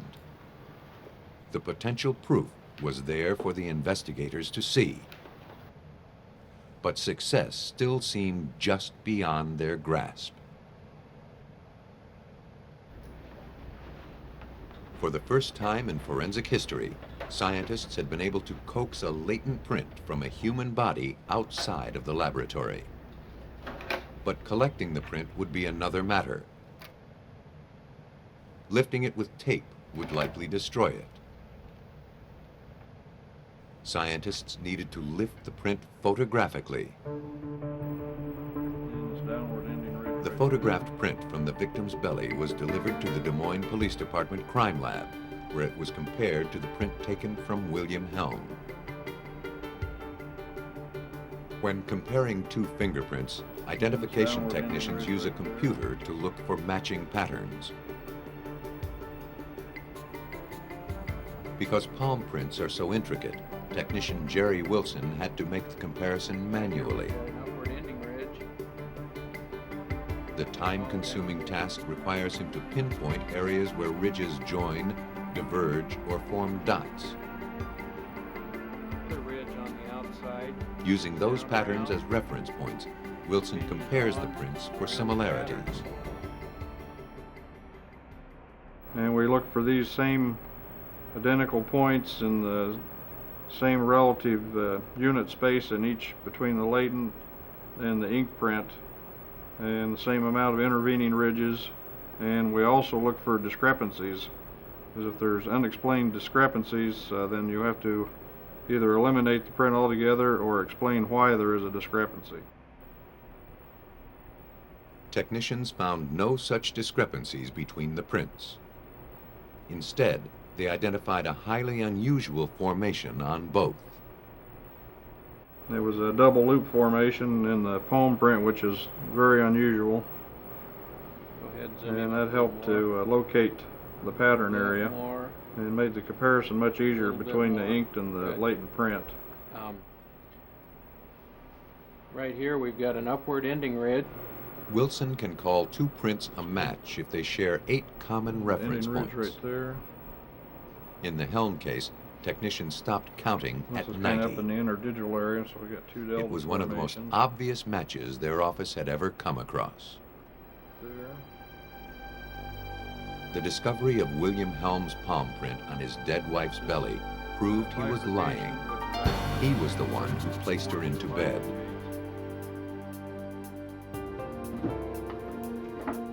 It seemed police had caught the killer with a drop of glue. But to make a conviction stick, they needed to connect him directly to the murderous act. The victim wasn't strangled with bare hands. The killer had used a length of wire. Police had enough evidence to obtain a search warrant for Helm's apartment. There, they found the final piece of the puzzle. The garrote, a piano wire stretched between 2 wooden handles, has only one purpose: strangulation. Though tests in the lab showed no trace evidence on the wire, its gauge was consistent with the marks on the victim's neck.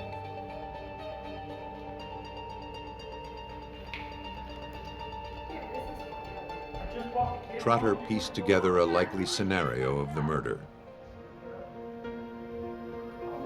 On the morning she was killed, Susan and William Helm had argued for the last time.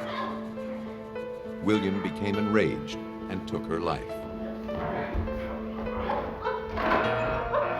He tried to cover his deed with a blanket, but the persistence and methodical attention to detail of the Des Moines Police Department produced the clue that marked him as a killer. William Helm was convicted of first-degree murder in the strangling death of his wife. He was sentenced to life in prison without parole. The forensic evidence in this case was extremely important because of the lack of witnesses and blood and all those other kinds of things that you can typically use to prove your case. So the fingerprint, the palm print in this case was the turning point for us. By making sense of obscure prints, forensic scientists helped expose the crimes of Richard Ramirez and William Helm. Thanks to advances in technology, murderers like them can no longer escape the lasting impressions they leave behind.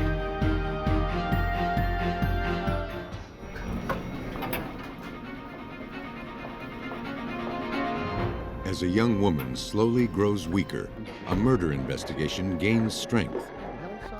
To solve it, detectives must extract a dark family secret from the grave.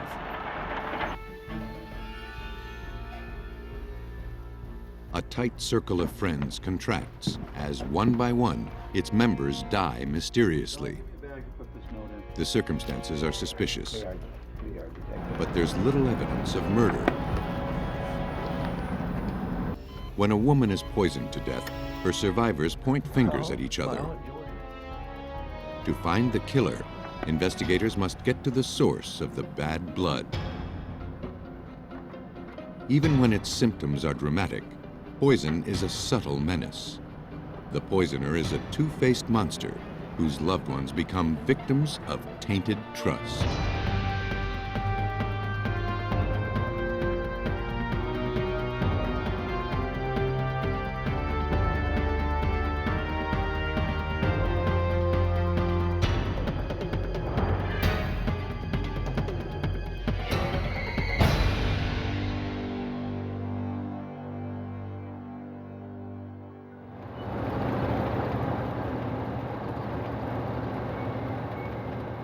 On September 19, 1979, Marie Hilley rushed to the University of Alabama Hospital in Birmingham.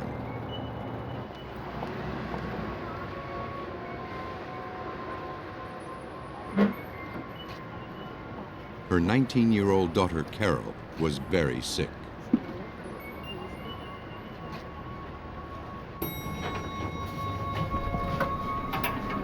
For the past 5 months, she'd suffered severe vomiting, stomach cramps, a deteriorating nervous system, and paralysis in her legs.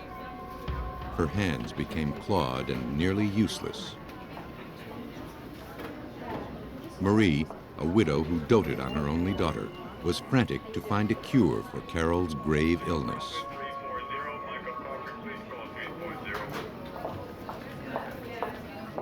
Should I be able to hold anything down? Yeah. Good. After months of shuttling Carol from doctor to doctor, seldom leaving her bedside, Marie was at the end of her rope. Doctors told her that Carol might have a virus or some other condition, but she'd yet to get a clear diagnosis about what was crippling her daughter. Carol's illness was taking its toll on Marie as well. Marie Hilley. I'm Marie Hilley. On Carol's first day at the University of Alabama Hospital, a Nice to meet you. plainclothes police officer came looking for Marie. Yes, what can I do for you? He asked if he could speak to her in Tell you private. the truth, I don't really want to talk to you about right here. Be right back, Carol. Carol's mounting medical bills were wreaking havoc with Marie's finances. A bank and a furniture store in nearby Anniston filed complaints against her for passing bad checks. The officer served Marie with an arrest warrant. He was taking her to jail. Not wanting to alarm her daughter, Marie made up a story about why she had to leave. Carol had no knowledge of her mom's arrest. The next day, when Carol couldn't reach her mother, she called her Aunt Frida, who came to see her and tell her about Marie.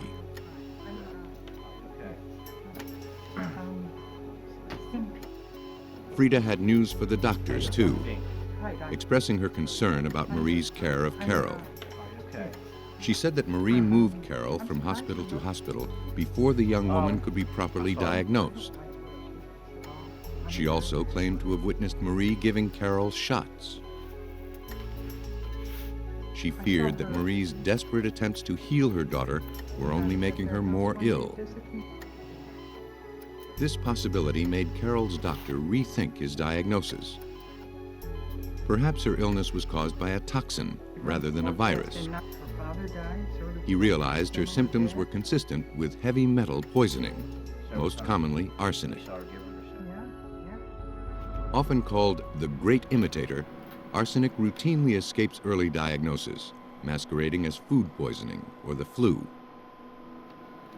The misjudgment could be fatal, according to forensic toxicologist Chip Walls, now lab director at the University of Miami School of Medicine. In many cases, the chronic poisoning with arsenic has been missed at the early stages, and the person either goes on and either gets better or dies from the chronic poisoning. Hi, Miss Hilly. We're going to take a nail sample. But once it's suspected, long-term arsenic poisoning is easy to diagnose.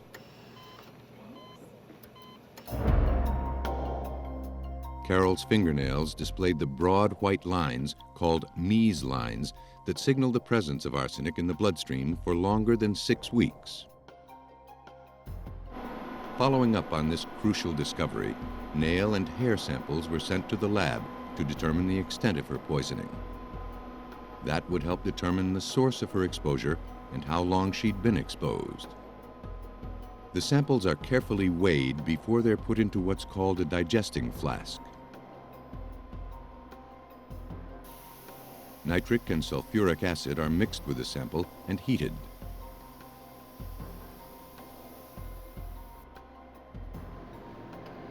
The digested sample is then ready to be analyzed. Early readings showed high levels of the poison in Carol's samples, but it would take weeks to get more detailed results.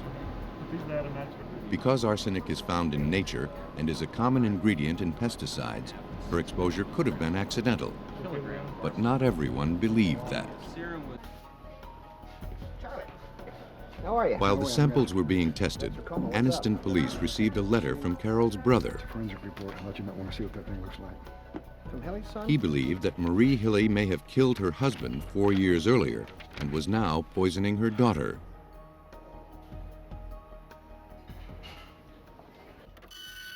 Lieutenant Gary Carroll, now chief investigator, went to speak with Carol Hilly. During the interview, Carol had outlined a number of events that had occurred to her beginning sometime, I think, in mid-April of 1979. Carol explained that within a month she'd endured 2 hospital stays. She enjoyed a brief recovery until August, when her illness took a turn for the worse. Your doctor gives you? She told detectives that the change occurred just after she moved from her mother's house to her own apartment. Though Carol looked forward to living alone, Marie practically moved in with her from the very first day, keeping house and doing most of the cooking. So much. Carol, honey, we're ready to go. Within days, she fell seriously ill, suffering from nausea and severe cramps. Marie rushed her to a hospital where she stayed for a week. But when doctors offered no quick solution, Marie abruptly moved Carol to another hospital.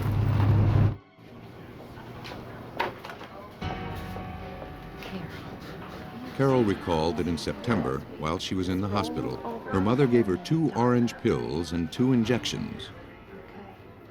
Marie told her daughter they would ease the paralysis in her legs, but still her illness progressed. Here it goes.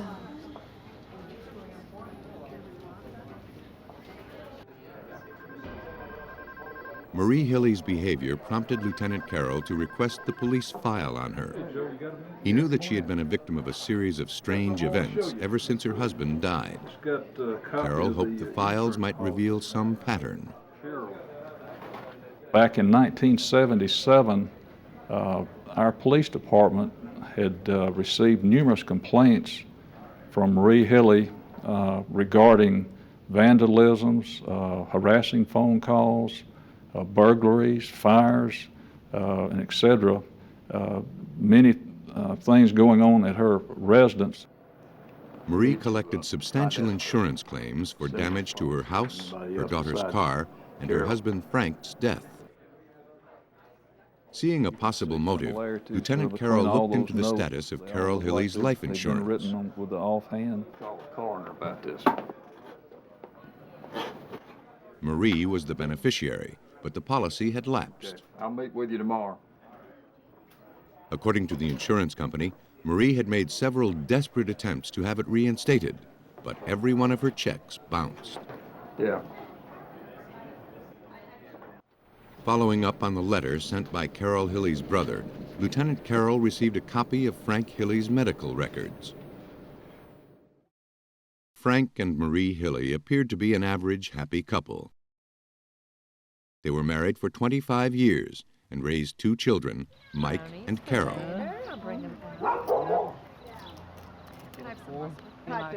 As her kids were growing up, Marie maintained an active social life. Frank enjoyed his role of the hard-working breadwinner, active, healthy, and rarely missing a day of work. I'll be right back. But one evening in May 1975, Frank came home in agony from an upset stomach. He stayed home most of the next week. Marie tended to him around the clock. But Frank's condition worsened rapidly. Within a matter of days, he was dead. No, don't lift your head. At the time, the circumstances were considered tragic, but not criminal. And even now, it seemed inconceivable that a woman could be cold-blooded enough to poison her own family. Marie Hilley just didn't fit the mold of murderer. But in hindsight, Frank Hilley's symptoms suggested a classic case of arsenic poisoning. To be sure, investigators needed to exhume his body. It would be easier with Marie's permission. Yes. With these rights in mind, She was still in custody for writing bad checks. She denied any involvement in her husband's death just sign this, please, right here. and granted permission for his exhumation and autopsy.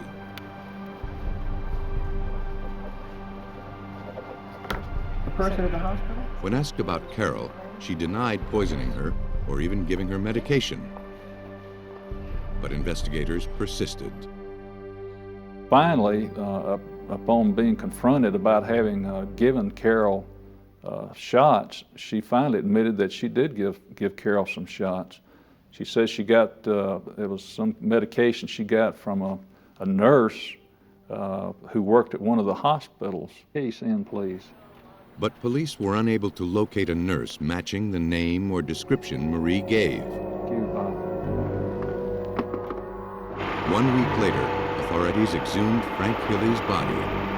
It's said that dead men tell no tales, but only Frank could tell them if his devoted wife and the mother of his children was a murderer.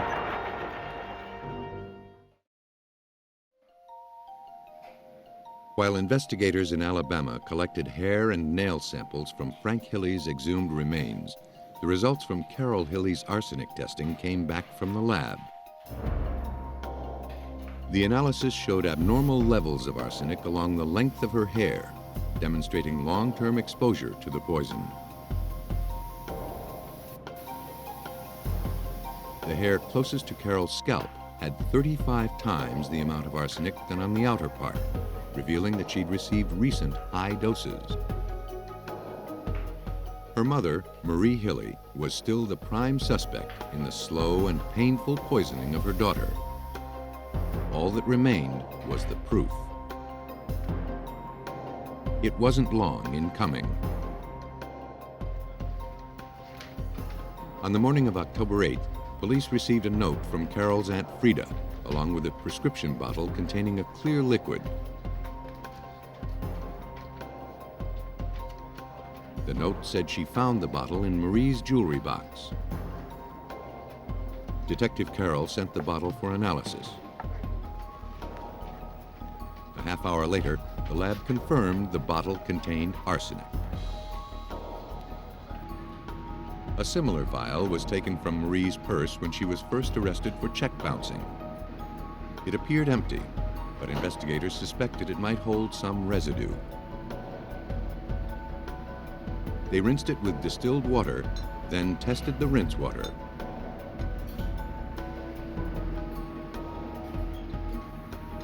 Once again, they found arsenic.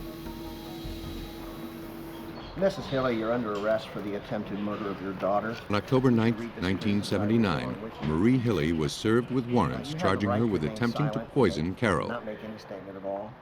Any statement you make may Additional and probably warrants were will served be for used passing against you more in bad law. checks. But these charges paled in comparison to You have what the right to police have a still lawyer suspected, present to advise you on that your Marie right Hilly to had any murdered questioning her or husband. during any questioning. Still, they If you had are no unable to proof. hire a lawyer, you have the right to have a lawyer appointed to We had not received any information from the Alabama Department of Forensic Sciences on the autopsy results from Frank, so we were awaiting those. And during the meantime, she made bond and got out on the attempt to poison charge and also the 2 check charges. But Marie could not feel too relieved. The same tests that found arsenic in her daughter's system were being used on samples taken from her late husband, and with much the same result. Frank Hilly had been poisoned. The evidence showed that the poison was taken a little at a time, with a large dose at the end. On January 11, 1980, the Calhoun County Grand Jury indicted Marie Hilly for first-degree murder. Hilly received life plus 20 years for attempting to poison her daughter. But Marie Hilly wound up serving only a fraction of that time. After 3 years, she'd manipulated the warden into trusting her with a 3-day furlough. When it was time for her to return, it was clear that Marie Hilly had escaped. But her getaway didn't last. A week later, she was discovered, apparently trying to break into a house. Her clothes were soaked and she acted delirious. She suffered a massive heart attack and died that evening. Marie Hilly was buried next to her husband Frank, the man she'd poisoned to death. Why would a seemingly devoted wife and mother poison members of her family? Perhaps money was the original motive. But since her daughter Carol's life insurance policy had lapsed, there was no financial reward in killing her. Maybe, in Marie Hilly's mind, murder became its own reward.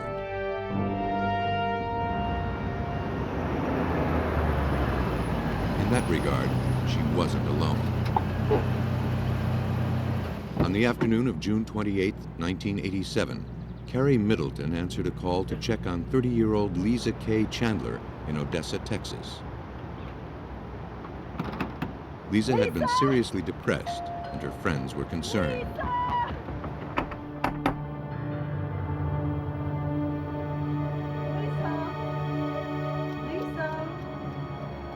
Carrie found Lisa in her bedroom, dead.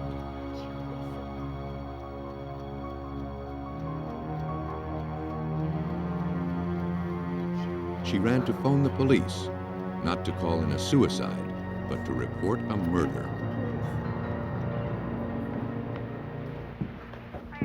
Police found no evidence of a crime, no forced entry or signs of struggle. In fact, there seemed no cause of death at all. Need to bag this note? Don, give me a bag to put On the this note in. nightstand lay a scrap of paper with scribbled notes, but it didn't mention suicide or anything else that could be related to Lisa's death. I'm gonna take this out. Be right back. A washcloth on the floor had no stains or other visible clues. It seemed the victim had died peacefully and mysteriously in her sleep. Morning, Gene. How are you this morning? According to Detective Mickey Brown, now a chief of police, that was reason enough to investigate further. Thank you. You have a victim here that apparently there's no reason for cause of death, and this is a young female. There's no trauma, so I immediately become suspicious as to what caused this young lady's death. Out of her mind with grief, Carrie Middleton insisted to police that her friend was murdered. But without any evidence, their best strategy was to wait for the autopsy report. He told me to check all the police stuff. I know. Look. Tissue samples were sent to the Texas College of Osteopathic Medicine, where forensic toxicologist Gary Wimbish tested them. We look for the drugs or substances with the highest probability of having an association with the cause of death. For example, ethyl alcohol, carbon monoxide, other volatile substances or alcohols that may have been involved. Drugs of abuse would be high priority, and then second with routine prescription medication. Blood specimens revealed a high concentration of ethyl alcohol found in wine or beer. Though it may have contributed, the alcohol couldn't have caused Lisa's death on its own. With the victim's death still a mystery, Detective Brown couldn't discount the possibility of foul play. He'd learned from Carrie Middleton that Lisa was in the middle of a bitter divorce from her husband, Kyle. Carrie also said Lisa was having an affair with David Dowler, a mutual friend with an exotic lifestyle. Well, the more she talked, she got into telling us about Dowler, and it began to read like a Tom Clancy novel. You know, he was claiming to work for the government, to be work for the CIA, to be a spy catcher, things of that nature. And she was very sincere in what she was telling us, but it seemed far out at the time. Because Dowler was the last person to be seen with the victim, an interview was arranged. He was cooperative and seemed friendly and personable.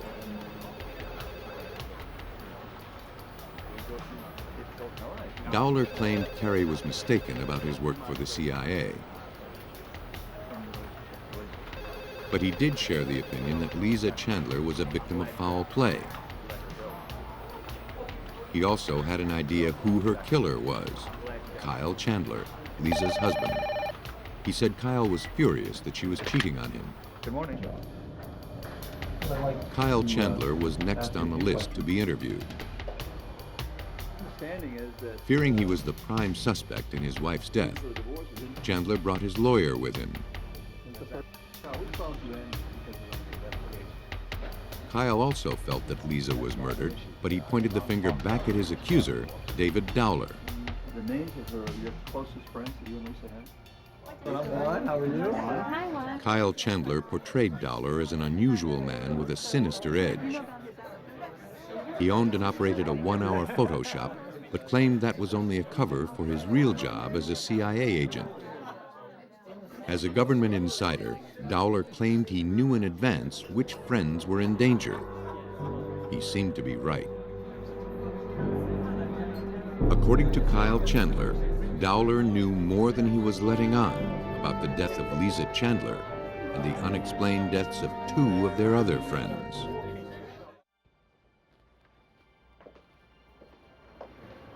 The investigation into Lisa Chandler's death was taking an unexpected turn. When Detective Mickey Brown looked back over the files, he discovered that Lisa Chandler was the third of her circle of friends to die mysteriously. And in each case, David Dowler was mentioned as one of the last people to see the victim alive. 4 years before the death of Lisa Chandler, another of Dowler's girlfriends met a similar fate. Lisa Craig was found lying as if she'd died in her sleep. There were no signs of forced entry into her home, nor any signs of trauma on her body. The only suspicious things were notes scribbled in the margins of her Bible. Craig believed someone wanted to kill her.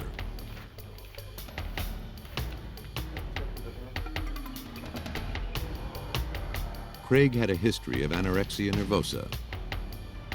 An autopsy found no other evidence so the medical examiner concluded she died as a result of that condition. However, since there was no specific cause of death, he left her file open and saved her tissue samples. Hi, ma'am. How are you today? 3 years later, the next to die was Dowler's business partner, Juan Casillas. After Dowler was laid off from his job at an oil company, he and Casillas opened a photo store together.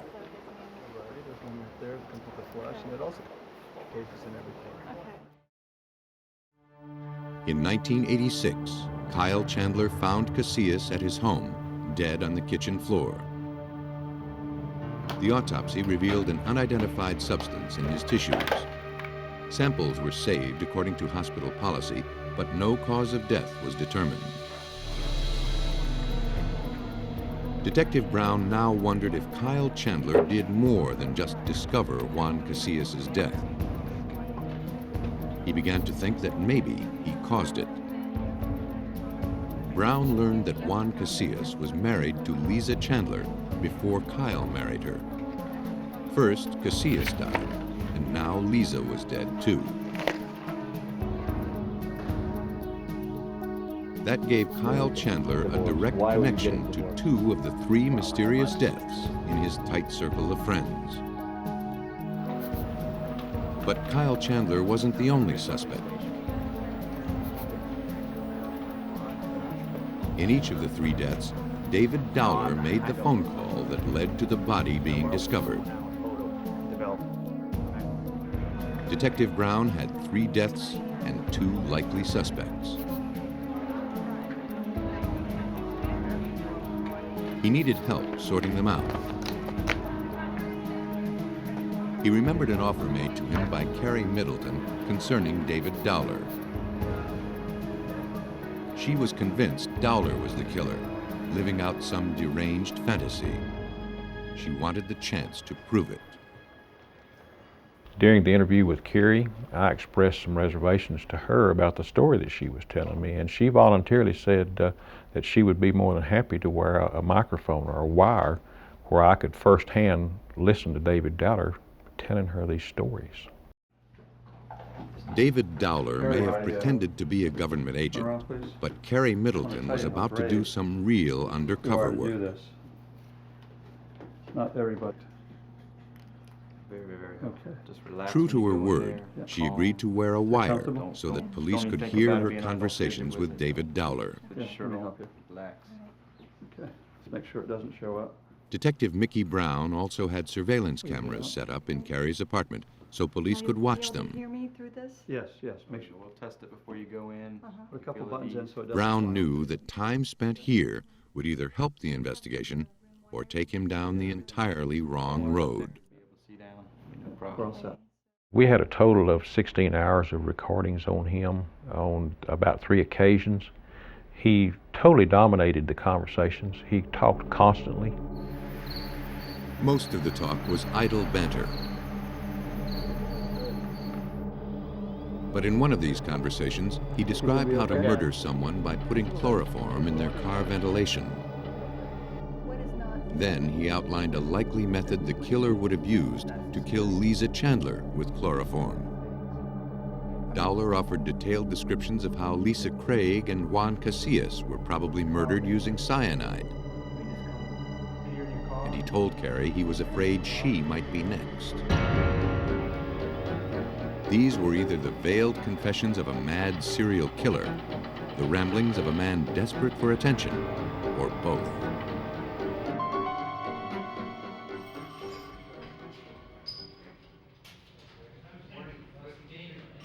His own words made Dowler the prime suspect. But the proof of those words had to be verified in the lab.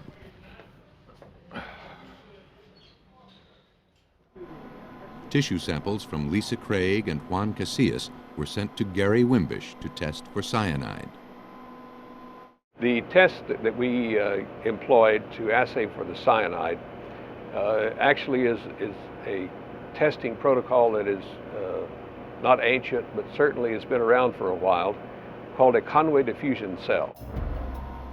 It's a simple device that holds a blood sample in one compartment, a trapping solution in the center, and sulfuric acid on the other side. The container is then sealed and rotated so that the blood and acid mix. The acid releases the cyanide from the blood in its gaseous form, which is then trapped by the solution in the center compartment. The solution changes color to indicate how much cyanide is present. We found rather large amounts of cyanide present in the blood specimens of Casillas and Craig. The concentrations were about 7 to 10 times the amount that are often found in lethal cases. The results were indisputable. Both Craig and Casillas were killed with cyanide. To test Lisa Chandler, Wimbish used a gas chromatograph to detect traces of chloroform. A microscopic tissue sample was placed into the apparatus, which was calibrated to show the unique spectroscopic fingerprint of chlorine compounds. This is the internal standard, and this is where The test revealed that Lisa Chandler had enough chloroform in her system to kill 7 people. All right, good. Unmasked by his own incessant conversation, the real David Dowler was finally revealed. And then once we verified through the post-mortem and the toxicology results that this was in fact how the victims had died, we knew then that we had our predator. We knew who we had then. David Dowler wasn't a concerned friend or a government agent, but a very sick and dangerous serial killer. Armed with the toxicology reports and information gathered from surveillance, Detective Brown secured a warrant for Dowler's residence. But he wasn't through yet. He wanted to be sure he had enough to win this case. He hoped for a confession, if not to police, then to Carrie Middleton. We decided to tape one more conversation to try to obtain as much evidence as possible. By going through with another meeting, Brown was using his key witness as live bait for a known killer. Carrie was putting her life on the line. By now, Dowler might have suspected she was talking to police. Even with officers just outside, she'd be on her own if Dowler moved in quickly with a knife or gun. As an extra precaution, Detective Brown wired Carrie's entire home and had additional police standing by just in case. That evening, when Dowler came to Carrie's home, the two spoke amiably at first, concentrating on small talk. Then, Dowler began talking about how the police were bungling the investigation into Lisa Chandler's death.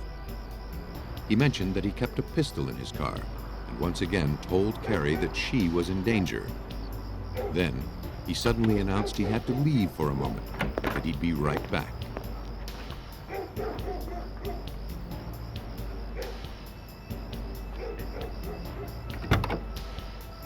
That was enough for Detective Brown. He's heading south. Not wanting to First risk Street. Carrie's life any further, he had his officers move in and arrest Dowler in his car. Down. Put your hands up. On your knees.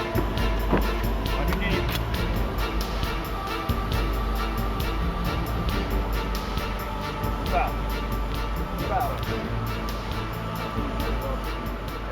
From the evidence retrieved at the scene, Detective Brown may have acted just in time. We arrested Dowler shortly after he left the witness's residence, and we found in his possession a pistol, a silencer, ammunition. We also found some lockpick sets and ski mask that he had. These suspicious articles couldn't begin to suggest the vast and deadly arsenal Dowler had at his disposal. At his house, detectives uncovered explosives, blasting caps, crude eavesdropping equipment, more homemade gun silencers, and chemicals used to make explosives and poison. The police needed a truck to haul it all away.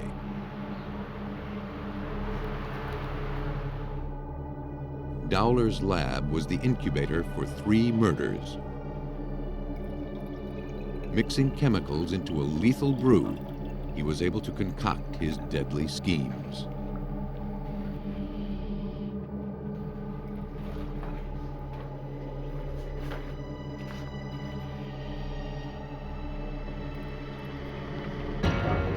He denied killing Lisa Chandler and told investigators he was only trying to help her. I was just be honest about what really bothered me.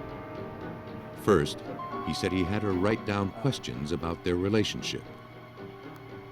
Then he said he would help her find a hypnotic state by pouring chloroform into a washcloth that was covering her face. According to Dowler, she would then be able to answer her own questions with her subconscious.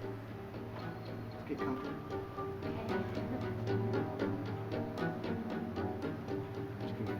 He said that she was getting tired, so he left. Yeah. Dowler claimed she must have taken more chloroform herself to commit suicide. Investigators didn't believe it. No bottle of chloroform was found at the scene. The forensics report also proved Dowler's story couldn't be true. That couldn't have happened because when Dr. Wimbish did the toxicology, she had 7 times the toxic amount in her system, and she would have been sound asleep long before she could have self-administered that much chloroform to her. Dowler had administered the fatal dose. He may have lived a fantasy life as a secret agent, but he played the real-life role of murderer. In January 1988, David Dowler was sentenced to life in prison for the death of Lisa Chandler. Because he received the highest possible penalty, he was not tried for the other 2 murders he is suspected of. David Dowler killed for the sake of killing. In Little Rock, Arkansas, investigators found that poison was just one part of a killer's elaborate master plan.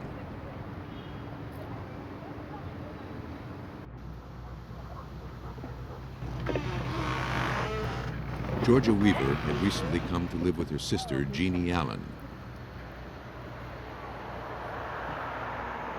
When Jeannie had told her younger sister that her cozy home had become too much for her to manage by herself, Georgia was happy to move in and help out. On December 19, 1992, Jeannie was struck with a sudden, intense illness.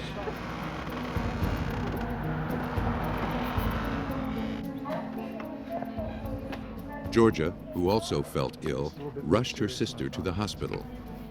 For 2 weeks, doctors puzzled over the root of her symptoms, thinking it might be food poisoning. When her condition worsened, they ordered tests for heavy metal poisoning. The results showed Jeannie had nearly 20 times the normal amount of arsenic in her system. Intentionally or by accident, Jeannie Allen was being poisoned. Jeannie's son, Jerry Allen, reacted to the news by going to the police. He was certain his mother's poisoning was no accident. He told them that the situation wasn't always so rosy between his mother and his aunt, Georgia Weaver.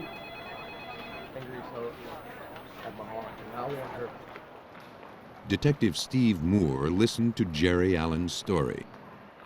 He told us that they had been involved in a dispute in years past over an inheritance from their mother who had died, and apparently Miss Weaver had spent some of the money without Miss Allen's knowledge. The sisters hadn't spoken to each other for 4 years. Jeannie had only recently decided to make amends and invite Georgia back into her life. Jeannie was lonely. Her husband, James Allen, was incapacitated with a stroke, and her kids were grown. Georgia began spending the night at Jeannie's house and cooking all of the meals. But Jerry believed that Georgia was scheming to take financial advantage of his mother once again. Need more pop? No.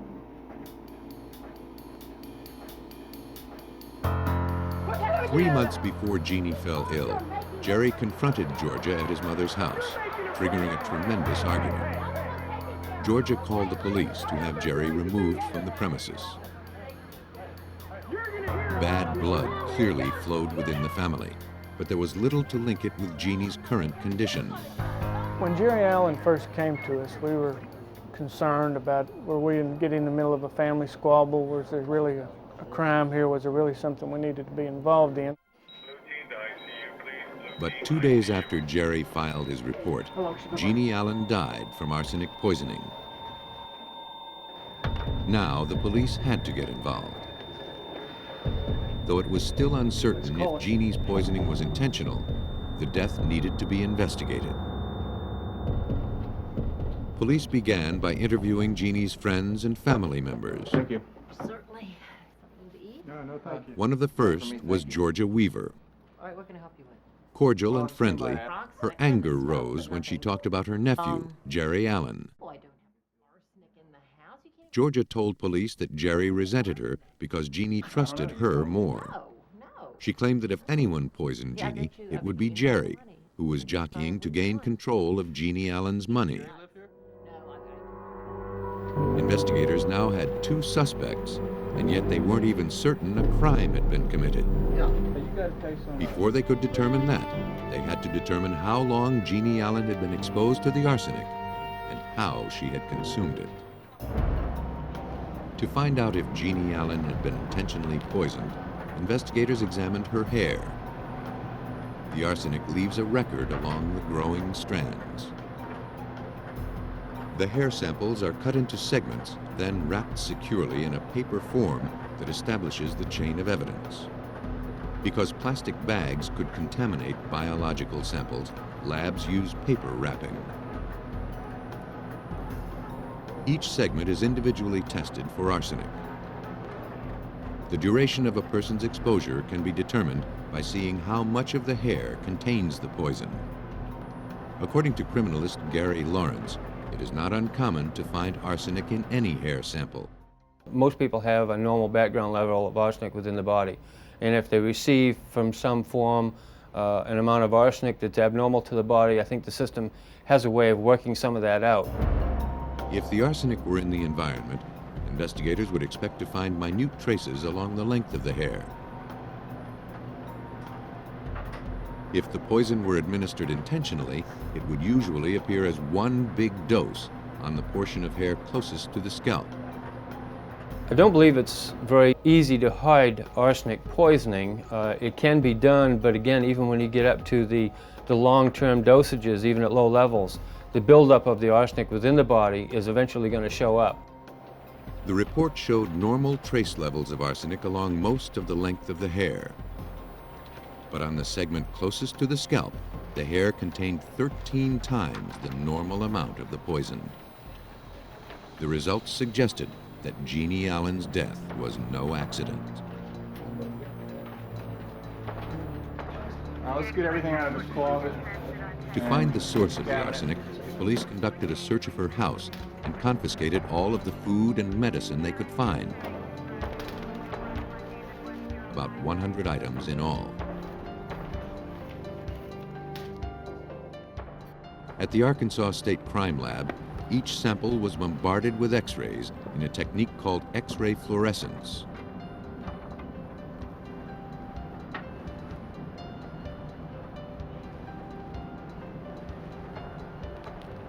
Electrons in the samples become excited, giving off specific levels of energy.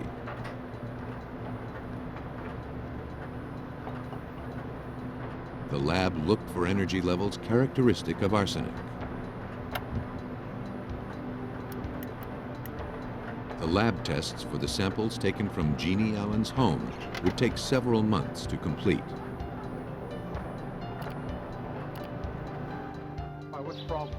There's some very strange things going on in this house. In the meantime, police conducted interviews with her All of a neighbors. sudden, Georgia won't let me see her. I went It to wasn't Georgia's long house. before they narrowed their list of It's just suspects very from strange. 2 I understand to that there's 1. money missing, that she's supposed to have. Many neighbors said that mysterious changes occurred once Georgia Weaver moved in. Jeannie Allen came outside less and less. Georgia collected the mail and ran errands. Jeannie soon stopped calling her friends. And when they tried to get in touch with her, Georgia was always there, blocking the way. If somebody went over there or called over there, Georgia answered the phone, Georgia came to the door, and they never saw Jeannie again. It was like she didn't exist, basically. Georgia checked the mail. Georgia basically took over the household, which made me suspicious that a grown lady that was not in any medical condition at that time, no senility or anything, would just let somebody take over their home like that. As suspicions began focusing on Georgia Weaver, investigators uncovered more to incriminate her. On December 22nd, just days after Jeannie Allen was admitted to the hospital, Georgia went to the bank and, using a power of attorney, closed Jeannie Allen's account. She took $1,300 and the contents of her safe deposit box.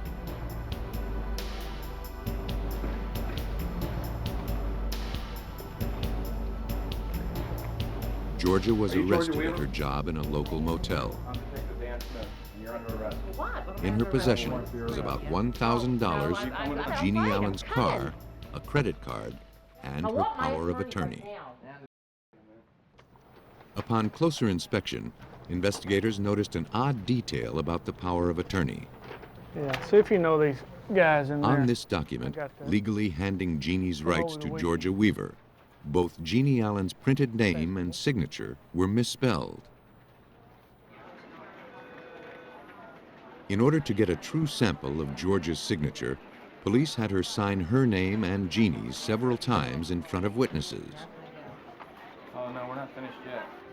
The signatures were sent to the Arkansas State Crime Lab for analysis. Jeannie Allen's known signature was compared with Georgia's version of the signature. The differences went beyond the spelling errors, according to Dawn Reed, Chief of Questioned Documents. There were pressure habits that were extremely different. Extreme differences were noted between the spacing habits of the writer on the question document and the known handwriting of Jeannie Allen. The uppercase J was a two-stroke J that Jeannie Allen usually wrote, and on the question document it was very flourished. But when Reed compared the signatures written by Georgia Weaver to the one on the power of attorney, she knew she caught the forger hands down. I positively identified Georgia Weaver as writing Jeannie Allen's signature on the power of attorney, which is totally conclusive. There was no qualified opinion. She wrote that. The probability that any other individual could have is nil. Georgia was arrested for theft and forgery. She may have been a killer, too, if investigators could only prove it. Georgia Weaver posted bond for her arrests on theft and forgery. But her troubles weren't over. A few weeks later, she was charged with stealing employee checks from the motel where she worked and forging the signatures on them. She was arrested again. Though she was proving to be a thief and a forger, investigators had nothing to tie her to the murder of her sister, Jeannie Allen.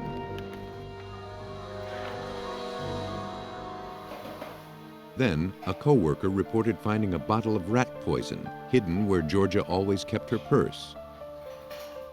It wasn't a brand the motel used.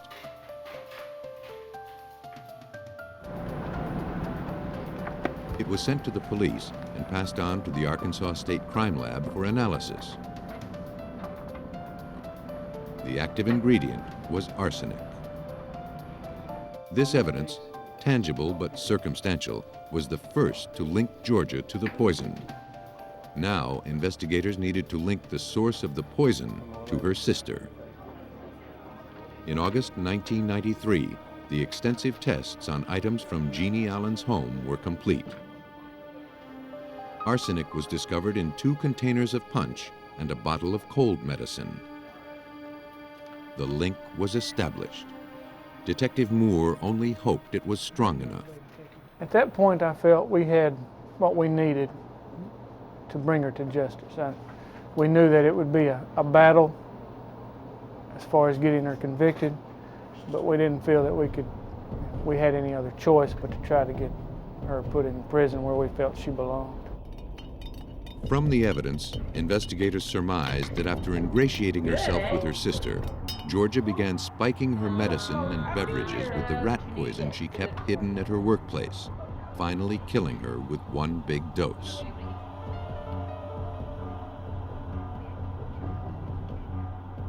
On May 4th, 1994, Georgia Weaver was convicted of the capital murder of her sister, Jeannie Allen. I believe what motivated Georgia was greed, power, and also probably a motivational fact was that she wanted what Jeannie had as far as a home, a family, the financial stability that she had, whereas Georgia was alone, out of money. And I believe that maybe that she saw that's the only way she could get what that had was to take this route. But the route she took proved to be a dead end. Georgia Weaver was sentenced to life in prison with no parole and is currently serving at the Arkansas Department of Corrections. The act of poisoning begins with a simple premise.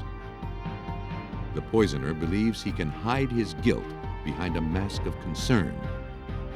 But time and again, forensics has proven this premise false.